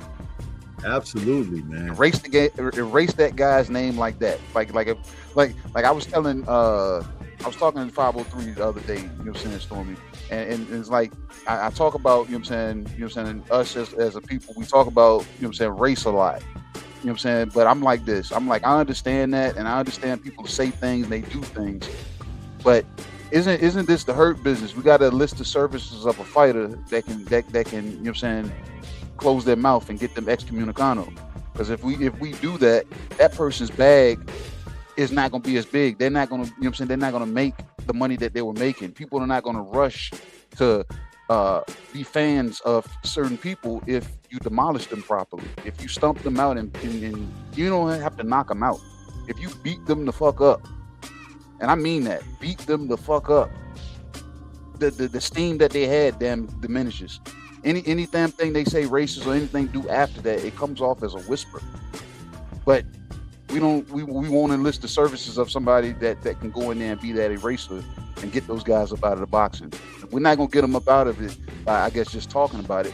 We got to enlist the services of a fighter that does this professionally, and we need to pay them a little extra if we have to out of our own pockets. Bro, stomp this guy out. This guy has to go. Has to. So, I agree, man. And it's funny. When you level the playing field, there's a clear separation between the talents that you observe. Mm-hmm. I remember listening to Evander Holyfield doing an interview. This was before he retired, but he was kind of past it still. And he talked about fighters being equally matched, and they may have offsetting skill and ability. He was like, but once you get through the first 4 or 5 rounds, then skills and all of that kind of go out the window. It becomes a battle of attrition now. Who really wants it more? And certain fighters will find ways to impose what they can do about the circumstances, meaning like a fighter could get real cerebral about what's happening in front of him and outbeat the other guy. A fighter can get a little more aggression in him and try to impose himself on another guy. Or a fighter can find a loophole for you to make a mistake and wait for it to capitalize. Similar in a sense like what Wardley did against Justice Hooney. Hooney was outboxing him and everything. But that right hand that Wardley hit him with and knocked him out, that was not luck. That was timing. That was waiting for the opportunity, and that was allowing Justice Hooney to be in a place where he got comfortable and he took advantage and he turned the lights out on the dude. And see, that's something that a fighter can do because he is in it to win it. He's well invested. You know what I mean? A lucky punch is when you know, a guy threw something, you tried to move one way, you moved the wrong way, ran your face into it, it hit you on the chin, and you go out or whatever. That's luck. But it's not luck when you threw it with bad intentions and meant to hit the guy, and you get the complete effort out of it. Whole truths. Whole truths. Last week we got the Zuffa Box. I'm gonna actually put an extra little something on the menu in the Zuffa Box. Hey, Stormy, he does this all the time, man. This dude, you ever been to In-N-Out Burger on the West Coast? They got a secret menu. Look, he got the animal fries. He about to throw the animal fries at you now. He not about to, you know what I'm saying, bro. I apologize, but it should have been in the box. I mean, it should have been in the box. And that's the Oscar Della Chicharron. You know what I mean? Oh man, because Oscar got fried after his display in front of Congress, defending or trying to defame and get rid of the Muhammad Ali Revival Act. I haven't really heard your opinion on the Revival Act. I hear some of the brothers still have it. I feel they have it confused and think that this Revival Act abolishes the old one, but in fact it's another option. The old Muhammad Ali Act will still remain, but this one will exist right beside it, and boxers can choose, have the freedom to choose between the two, the old and the new. What are your thoughts on the Muhammad Ali Revival Act, and two, Oscar De La Chicharron and his efforts to get rid of the Revival Act? Well, the Revival Act is present because of the corruption that has still took place through all this time and allowed the subjects of Turkey al-Sheikh, with what he's trying to do with Riyadh, and Dana White bringing Zuffa, and what is that, TKO, all of that they got going on. They've just made space for these guys to have room to thrive. And if you go back almost 20 years, you will see that there was some things happening. Al Heyman and PBC, were doing things, and they brought things in a different way. When you start talking about advisors who are still promoters and still managers and all of this, come on, man, who you think you're fooling? If you just advising me, I don't have to shout you out every time I win a fight and everything, but I got to tell the world, thanks to Al Heyman, while I'm, got that proverbial fist to the jaw with the tongue in the jaw. You know what I'm saying? Listen, thank God before they think them. They think Al before they think God. Exactly. Like, exactly. Man. So I had a problem with that long time ago. Floyd started that out because he was very popular, but the rest of the guys who were up under that umbrella, they all were doing it, and it's like, really? Come on. Now, not to get off of that, but in junction with that, how is Oscar thinking that he has any credibility when we just saw what he did to Virgil Ortiz Jr.? Old facts. Virgil wanted to make the fight with Boots. Oscar did not. Oscar stood in the way of it. Oscar filed some false claims and all of that kind of stuff. Come on now, dog. Come on, man. And has stalled the man's career out now. Is that corrupt or not? That's beyond corrupt. Agreed. So, Shame.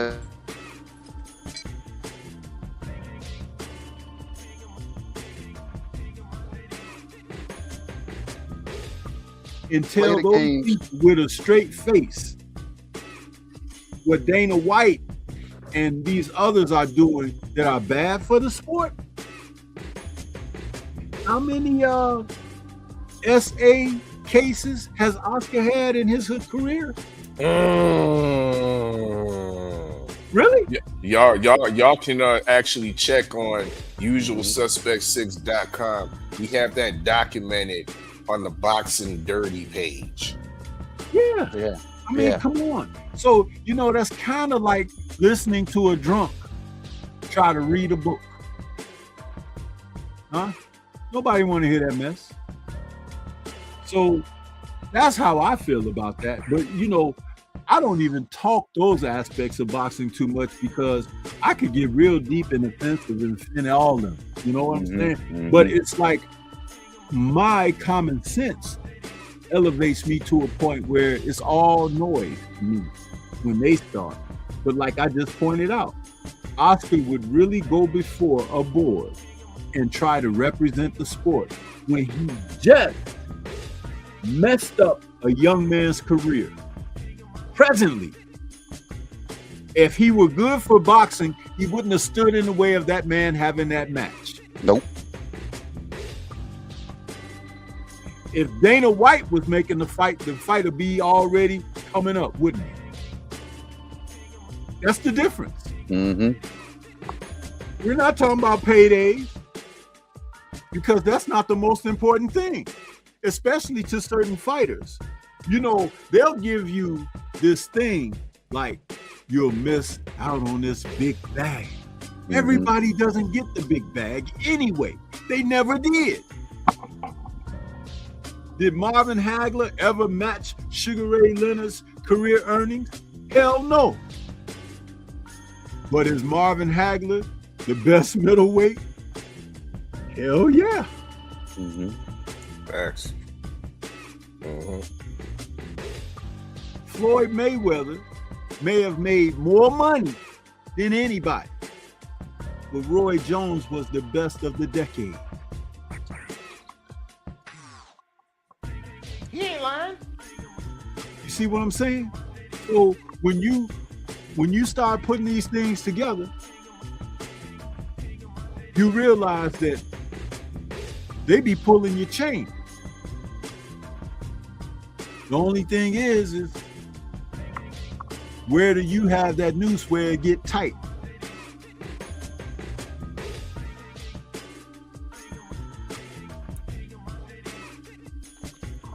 Okay. Let me ask you about this, about the Zuffa Box. You know what I mean? Because the Zuffa Box also consists of the Black and Richards and Hitchens. I mean, and Black most ass Richard. It comes in duck form. You know what I mean? That's what the people want. I don't necessarily agree with this presentation of Richards and Hitchens, but they say it comes in duck form. You know what I mean? But however, we hear a lot of reports, Stormy, of Devin Haney signing to Zuffa, going Z. You know what I mean? But in the same token, I don't hear nobody saying Devin Haney ducking. What is your feeling? What's your perspective on Zuffa? Is it another pond for ducks to calmly feed on mediocre opponents? Or is it a place where you're definitely going to get that smoke? Therefore, maybe we're being harsh on Richards and Hitchens for signing up with Zuffa. We can't say that about Richard and not say that about Dev. What's your thoughts about that? Well, first of all, Zuffa is an amalgamation of all of that, meaning that you're going to get stiff competition with bouts. You're going to get fighters fighting frequently. You're going to get the notion that even if a fighter has suffered defeat on their record, that they still will get and gain consideration for future bouts. That's all a positive. All a positive. The frequency of a fighter, you just heard me mention earlier in this broadcast that a fighter's greatest enemy is inactivity. So you're going to have these guys fighting. Now, what will go by the wayside is these exorbitant paydays, which a lot of fighters have been overpaid, which is why they'll fight once a year, maybe twice. But you know, when those ducats ain't lined up like they used to be, you're gonna have to get your ass in that ring. And who does that benefit? The fans, huh? Because you get to see someone in there more than every 18 months or so. So I could get with that. Now, with someone like Hitchens, because he has lived a double-tongued and double-minded, to quote the brother, Coach Hudson.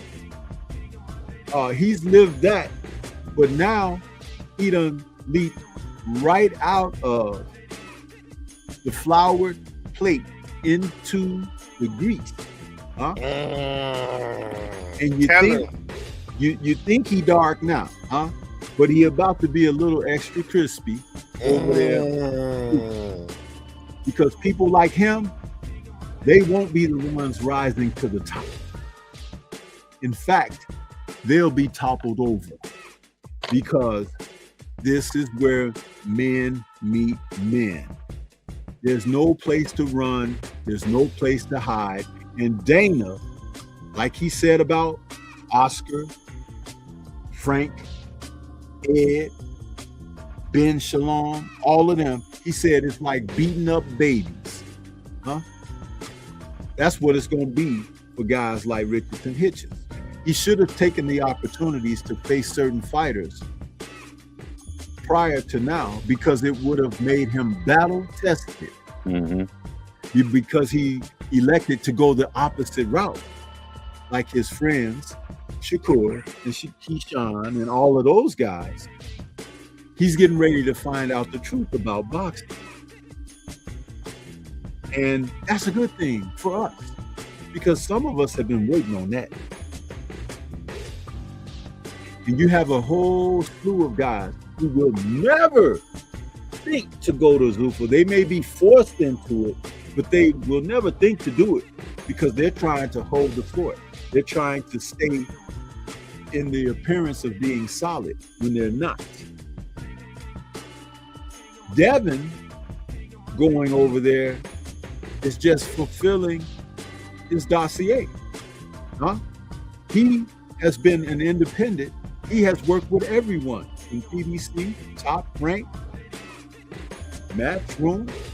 You know what I'm saying? Devin has been everywhere, and you can't beat experience. So what if he fights a couple of fights with Zuffa? He'll get some opponents that he's been trying to get at. Otherwise, they wouldn't make fights. So now they'll have to make the fights, meaning the guys who were evading him that will be over there on Zuffa. And Devin gets what he wants. The opportunity to prove his wares, to prove where he feels he is in the sport. Another win. Like I said, it's not going to be all roses. Remember, in a grove of roses, the head of the flower is on a stem full of thorns. But when you know this, you learn how to adapt and deal with it. And who can you say is more capable of dealing with that than the Haney family?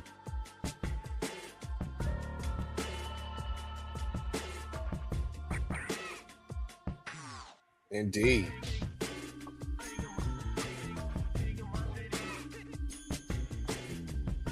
Man, Stormy done pulled up over here and ate up the whole damn menu. The whole damn menu. I appreciate that. I really do appreciate it, though. I appreciate you guys having me on because you know what? It's like I can talk the sport with you guys and everything, and you know I give it to you straight. That doesn't mean I gotta be right about everything I say or anything. It's just you ask me, you know, what I have to offer, and I give you that, and I give it to you genuinely. But you do have to admit, I brought a lot of fact in behind what I've said. You know, see, right or wrong, Stormy, you always in the damn ballpark. That's the crazy thing about it. You know how if we were able to walk around, we see a question mark, you would know the vicinity of that question mark of why we're in that area. We would just have to walk around until we actually found the fact. But you're always in the ballpark. I give you that. Yep. Somehow you always show up to the right arena. I'm like, I don't know how he does it, but I don't necessarily always agree. But you always make sure it's always the right. You're always in the proper arena. And I'm like, know what? All right, I see why that's the direction he went with that. I can see that.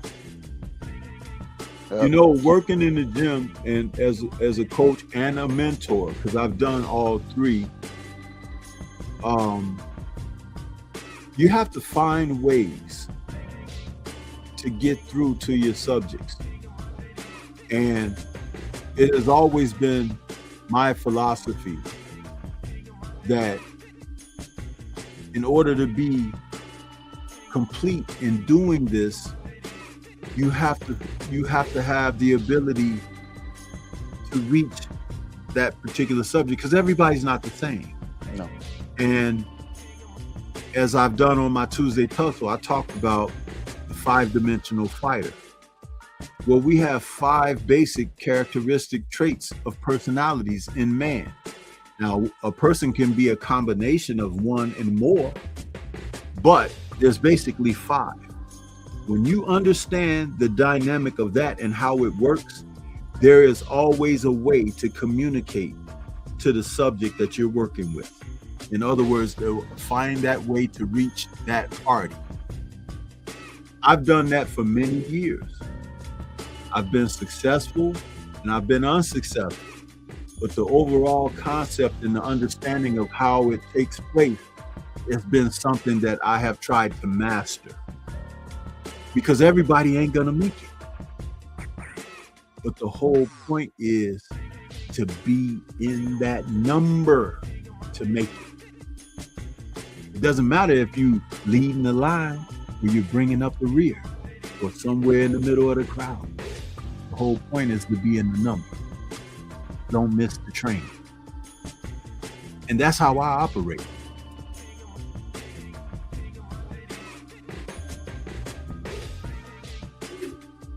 My man. My man. My man. My man. My man. Tell the people when next they can catch that Stormy B-Man train. Oh man, I'm looking to do a Friday night chop session this Friday. Most of my lives are on Rumble now, guys, because you know the other space don't really have no love for me, and so I moved over to Rumble with my live streams. My regular premieres and videos, they're up over there, but and on Rumble. But yeah, I do that. So, and if you go to my main page or you catch any of my videos, I got a little trailer that I play that shows what I do during the week. On Mondays, I got Nerds on Culture with Stormy B-Man. Drew Titan is a collaborator with me on that. On Tuesdays, I got the Tussle. Usually either on Wednesday or Thursday, I will do a show that I do in rotation. I can do a Kung Fu Film Focus. I can do a Stormy B-Man Live, Stormy B-Man Boxing Raps, or even a cultural show that I got going. On Fridays, it's the Friday night chop session. Saturdays, I do post-fight shows. And then on Sundays, I have the call-in show. You ain't even do no post-fight show for no Big Baby, did you? No, I didn't. We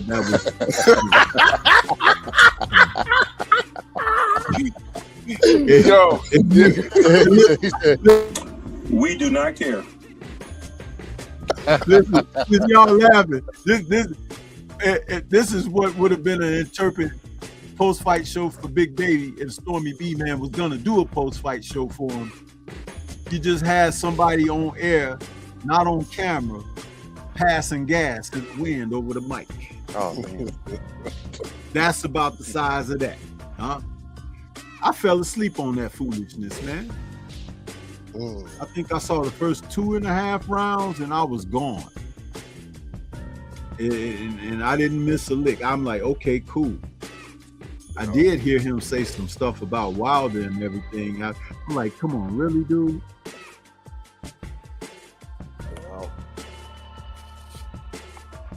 But hey, man, everybody needs to hold that Akoli to the fire. Because you know what I say about these guys popping dirty, man? They all say the same shit. My B sample, they'll vindicate me. We're going to get to the bottom of this. We don't know how this happened or whatever. But never once have we had someone say this. You know what? I was really looking for an edge. You know, I kind of lost track of myself, and I take full responsibility for what transpired, and I look to keep help and turn things around. What's wrong with saying that? Nothing at all. Like I said, you gotta face it. But you'll never hear it because they have no integrity. Yeah. They have none. They'd rather lie in your face than to humanize themselves and make themselves more relatable, because we all make mistakes. But remember, I didn't become a mentor by accident. I didn't teach who I worked with in the gym by accident. Any of them that had crossed paths with me that could speak well of me to this day because of what I brought to them. Developing character in a person, see them grow like a flower. It's one of the most beautiful things you can contribute to this society.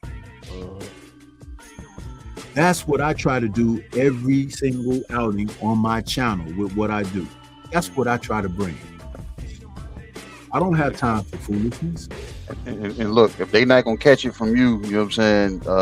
We got a guy that talks accountability and self-awareness, and you know what I'm saying? You tap into this guy every morning just like I do, Stormy. You know what I'm saying? The Black Coffee Club. You know what I'm saying? Junior speaks about accountability to the T, and he tells you, bro, if you did something wrong, you gotta wear it. You gotta wear it. That's why Junior and I are real cool. We talk to each other behind the scenes quite a bit. Because we speak that language, bro. So you might have to fill your schedule up a little bit more and go on in the daytime and talk stuff outside of boxing, the real life stuff. You know what I'm saying? Because I wish I could. My regular grind keeps me from doing that. But when I have days off, I usually put something out. That's the one thing about me. I be working, man. And that's why, like, sometimes I might not catch people because when I'm not online, I'm either busy, sleeping, or something like that. But it's like I try to optimize what I do, because not only do I enjoy it, I feel like I make a difference some kind of way, in some kind of shape and form. I was explaining to somebody earlier today. I said I come to work. I said because this is what, you know what I'm saying, takes care of financial securities. I said, but content creating, I love it. You know what I'm saying? As far as, you know what I'm saying, you know what I'm saying, the genre that we talk boxing. And me, you know what I'm saying, you know me. I try to talk boxing as much as possible outside of all the narrative spinning and everything like that. But I tell people, and I hear people at my job, people that I'm around, they say, bro, when you gonna open your gym? I said, y'all got it like twisted a little bit. I was like, I love coaching, but the thing is, I don't want to teach big classes, 10, 15, 20 people, because if I leave my job and open the gym, that's what I'm going to have to do to keep the lights on. I said, that's not what I want to do. When I get closer to retirement from the workforce, I've already been eyeballing a few locations. I was like, find me something, you know what I'm saying, small enough but big enough to put a ring in. And I want to bring in 3 to 5 young kids that their parents, you know what I'm saying, put faith into me to sit back and watch me groom them to see if I can produce a world champion before I get called to either heaven or hell. You know what I'm saying? So I'm like, that's something that I want to do because that's my passion. And everybody knows when you got a passion, it usually don't pay you what you're looking for. So you gotta do what Stormy do, get up in the morning and go to work. Do what Oddfella do, get up and go to work. Do what I do, get up and go to work. But we find the pockets, you know what I'm saying, to speak to what our actual passion is. I think that's why I show up. I've been doing it for 6 years now. So, but one day it's gonna happen. I'm gonna open a gym, and no, I won't be teaching self-defense or fitness. No, I will be training real live dogs in my gym. So that's what I'm looking for, and that's what I'm looking forward to. You know what I'm saying, when I finally get out of the workforce. Yeah, that's what's up, man. What's up? Because, like I said, when you have the ability to affect others' lives in a positive fashion, you're doing God's work out here. Mm-hmm. Being selfless, pouring back in, and man, I got a little kid that I work with now, Stormy. He's only 6, and I had already told his parents. I said, don't seek any contact, you know what I'm saying, being given to him from me until he's about 10 to 12 years old. I don't want him getting punched. You know what I'm saying, we working on straight fundamentals, driving him from the feet all the way up. And they've given me him, but this kid don't want to do it because he thinks he's a cool kid. But I told him, I said, cool kids get punched in the face too. Yep. Sometimes like, harder. Why do I have to do? I was like, man, I said, because you're too cool. And I said, I think somebody gonna try you, especially with who your brother is. So I was like, we gotta tuck you a little bit and you know what I'm saying, watch you evolve. His sister is 14, and she's currently going to a gym here that my guys there, they're actually the handlers of Jaleel Hackett. So she's over there, and she's like, why do they have me throwing 300 jabs a day? I said, that's nothing. Wait till they have you throwing 500. I said, the jab is going to be your best friend. Trust me. You're going to be throwing that punch in your sleep. And this little girl has a damn good jab, you know what I'm saying, just started maybe 2 or 3 months ago. So it's like I'm working over here with, you know what I'm saying, with a, you know what I'm saying, with a few little bodies right now, but I'm waiting to actually have something of my own that I can just pour into. Because by that time, both of my daughters are being graduated, be off doing their thing, and I can focus. Daddy got to have a life too. And I kind of, that's what I want to travel, but I want my life to be that old guy sitting in the gym talking shit. Talking shit and teaching life. Yep. What you got, all right? Because we, you know what I'm saying, the lounge has been open, you know what I'm saying, for a good little minute. I'm surprised, you know what I'm saying, the people ain't, you know what I'm saying, pulled up. Maybe they was just listening to the voice of Stormy B, man. Maybe. Yeah, well, OG takes the stage, you know what I mean? People just gotta sit back and listen. You know, dig? But we have been on for a good 2 hours, you know what I mean? I think it's about that time we close up the lounge. You know what I mean? Before you do that, I gotta ask you guys something, man, because this is a real genuine question coming from me. What's up? Yeah. I do my Sunday morning call-in show. Uh-huh. And I put the emphasis on the show thrives when people call in and, you know, pose questions or bring a subject and topic that can be fleshed out, kind of like what you did here with this. Mm-hmm. And dude, I don't know if they're intimidated to call or what, but it's like I have a hard time getting them to call in. They be out there listening. Yeah. You can see the numbers. The numbers be like popping, right? But it's like they be scared to call, man. They know boxing though, Stormy. They know boxing when they not around real boxing. They know it though. They don't want to, you know what I'm saying? And we say that like the open mic, you know what I'm saying? Our fella came up with this idea, said, man, let's go ahead and, you know what I'm saying, present something to the people and let them know that there's no filters. We initially were giving them 3 minutes. Give them 3 minutes and then we'll kick them off. And you know what I'm saying, to see if we can keep people, you know what I'm saying, coming in and doing that thing. Yeah. And no filters. Like we said, come in. If you want to come agree with what we were saying, if you want to come try to educate us, if you decide you want to troll and come talk some shit, the door was open. The drinks are free to everybody. You know what I'm saying? And that's the thing. We was like, whether it's a troll, a fan, a casual, a Gen Z fan, or actual, you know what I'm saying, real boxing historian, the door is open to everybody. Like you said, they must be intimidated because, like I said, when our fella breaks down these topics and we actually get to down to the nitty gritty and they see that we're not leaning in one direction, I would jump on that. Pause. But I would, you know what I'm saying, I would run that direction when it comes to, you know what I'm saying, I'm like, bro, let's talk about it because y'all are not shying away from something. So obviously I can come in and speak my piece and actually get some shit off my chest. That's why you know what's interesting too is like, you know, I didn't understand. Well, I won't say didn't understand, but I didn't know what your format was for your show this evening with me tuning in. But when you start asking me the questions and you had your little list of topics and everything, if you notice, I spoke on each one that was presented to me. I might have been a little more expressive on some than others, but once I finished saying what I was saying, you know, I was done. I didn't just drag it on and on and on and on, but to be able to give and offer something and make it tangible, make it, you know, where you have something that's like food for thought or have a rebuttal or whatever, you know, that kind of thing, to be engaging, because that's what's important. That's what's important, most definitely. You know what I mean? So make sure y'all pull up, you know what I mean? Make sure y'all pull up to the Sunday morning show. That be that Stormy does the call-in show, and engage.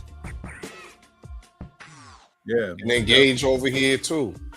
The mic is yours. You know what I mean, the mic is yours. The stage is open. No filters, no babysitting. You know what I mean? Raw voices, raw content. Fella, is this the same time every Wednesday? The same time, or is nah? We kind of just pop up when shit gets hot. Okay. We kind of one of those clubs that we ain't open every Wednesday or every Friday, but when we get a good DJ, the doors are open. You know what I mean? And we had some traction this afternoon, so we decided to open the lounge up. Yeah, well, I definitely hit the bell notification, so I got on all my channels. So like I said, I sub to both stations on all my channels, and we look to, you know, give you guys some support with that. What is on in more regularity on this channel, US6 Sports and Entertainment Hub, is Tales from the B-Side. So definitely be on the lookout for that. Sunday, 7:30 p.m. Eastern Time. KG, who we got on? Yeah. You know, KG just stepped away. But then, Lanny Daniels. Oh, my bad. I was talking on mute. Yeah. Newly unified middleweight champion, Lanny Daniels, the smiling assassin. She's going to be pulling up at 7 p.m. Eastern Standard Time. And we're going to talk about some things. And like I was telling our fella backstage, I said, I think, you know what I'm saying, we're going to cover a lot, but this fight, Stormy, is going to, this Tales from the B-Side is going to dig a little deeper than boxing. I was like, you know what I'm saying, I think we're going to tap into the mental health side of things, and because of, you know what I'm saying, her history and everything that she's gone through. But we're going to cover quite a bit, and then we're going to talk about how Froggy you know what I'm saying, people were in this post that we put up about Hannah Gabriels, and she jumped in raising her hand, said she wants that smoke. So, you know what I'm saying, we're going to be, you know what I'm saying, touching on quite a bit of things, you know what I'm saying, when it comes to it. So Sunday at 7 p.m. Eastern Standard Time, unified middleweight champion, we have Lanny Daniels. Solid. I like that. Solid. Yep. And then, and look, and Stormy, Oddfella said it earlier, I don't know if you was in the chat or not, but I want to say, and I'll say it here, because like I said, ain't nobody here, people scared or whatever, but in two weeks after, 2 Sundays after that, we got Christian Pringle. We got AJ's opponent. Okay, cool. Yep. We got AJ's opponent. We about to talk to this guy, and from what I've heard from him, Stormy, Albanians ain't coming to lay down, and he said they miscalculated picking him. And I've talked to his coach. I did hear him say that. Yep. And I talked to his coach, and his coach, the demeanor that his coach is on, if this guy is slipped the envelope or told to lay down, this is going to have to be something that's damn so locked down tight that slips through that we don't know nothing about, because I know the guys that train at that gym and I know their demeanor. So I'm not thinking this guy's going to lay down. I don't know if somebody thought this guy was a soft food or soft touch. I don't know. You saying I know what you're saying, all right, but yeah, the turkey bags, bro. Yeah, I know, man. The turkey bags be kind of heavy, man. So I don't know, man. I don't know, but we're gonna but see, the one man. thing, but the one thing about this guy, whether it was 20 cans that he knocked out, we know AJ is chinny. So if this dude clutches him, who knows? AJ may be on skates for quite a bit in this fight. So who knows? But y'all tap in. I want to say May 17th, 7 p.m. Eastern Standard Time. Christian Pringle. Definitely. They call him KP, the Albanian nightmare up there in the gym he's in. Yeah, man. That's what's up. So, like I said, everybody keep your ears to the streets, man. You know what I'm saying? There is real boxing out here, whether it's on YouTube or it's on Rumble. It's real boxing out here. But Stormy, you already let us know, you know what I'm saying, how to be found and everything like that. But give the people your last, and we're gonna go ahead and shut down the lounge because the security guards is ready to start stacking the chairs on top of the tables and stuff. Sweep the floors. I just want to say, you know, with these type of conversations, you guys are doing a very solid job, man. I like that. I apologize if I haven't been around, but I'll look to kind of, you know, dip in and show a little more love and support. But that doesn't mean I haven't been interested. It's just that, you know, it life came is life. My feed today, and I was very happy to be a part of this. I even shared it to my channel, so on my post page. So you guys keep doing what you're doing. Thank you for having me, and I look to come back and show a little more support and let people know that it's okay to have something to say, but just be mindful of how you represent it, and also have some dignity about what you do when you do this, because it's very important. You know, it's very important. So thank you again, guys. I appreciate it. Yes, sir. Yes, sir. Thank you. That man gobbled up the whole menu. Crazy. Look, and the crazy thing, this man had just ate. He had just had a plate of food before he got here, and said, "Well, I'm not gonna eat that much." He's we'll put a little bit more on here. Yeah. Give me 6 more plates. His eyes got bigger than his stomach, so he kept eating, man. You know what I'm saying? So Stormy, man, you know what I'm saying? Use the bathroom before you go to bed, man. You know what I'm saying? You're gonna sleep good tonight because you ate good. You ate real good. And cooked as well. You know what I mean? Yep. Shout out to, shout out to everybody that's pulled up, everybody that stayed a while, those that have left and ran off to tell a friend, and they pulled up and, you know what I'm saying, popped the spot for a while. We appreciate it, man. We really do appreciate it. We wish more of y'all would have been a little more interactive. You know what I'm saying? Whether come up and you can spit your game and talk your shit, but hey, it's still appreciated that y'all was here to tap in with us, man. Indeed. Once again, be on the lookout for season 4 of the US6 fight pool, where we predict all the best fights. You know what I mean? Salute to the good doctor, your host. You know what I mean? That is looking like he's going to be the next crystal ball holder. Also be on the lookout for the upcoming US6 female pound for pound list. Salute to all the usual suspect fight pool players for that will be participating in this compiling of the new list, where we rate all the best female fighters in the sport. That's looking to drop in maybe 2 weeks or so. You know what I mean? There's been other lists being put out, I feel, that aren't credible, but we gonna give that real credence to this female pound for pound list. So once again, in a couple weeks, usualsuspect6.com, it will be unveiled. Man, y'all heard the man. You know what I'm saying? It's been another good one, man. Mm-hmm. Another damn good one. You know what I'm saying? And sometimes it's necessary for us just to pop up. You know what I'm saying? It's other times, you know what I'm saying, we are, you know what I'm saying, we're gonna, well, either way, you know what I'm saying, whether we pop up or it's planned, we're gonna be organized. You know what I'm saying? And one thing about it, man, you know what I'm saying, if y'all want to see more of your favorite yet most hated and the good doctor, man, you know what I'm saying, y'all tap into any and every damn thing that y'all see this damn US6 logo on. But until next time, you know what I'm saying, man, we out.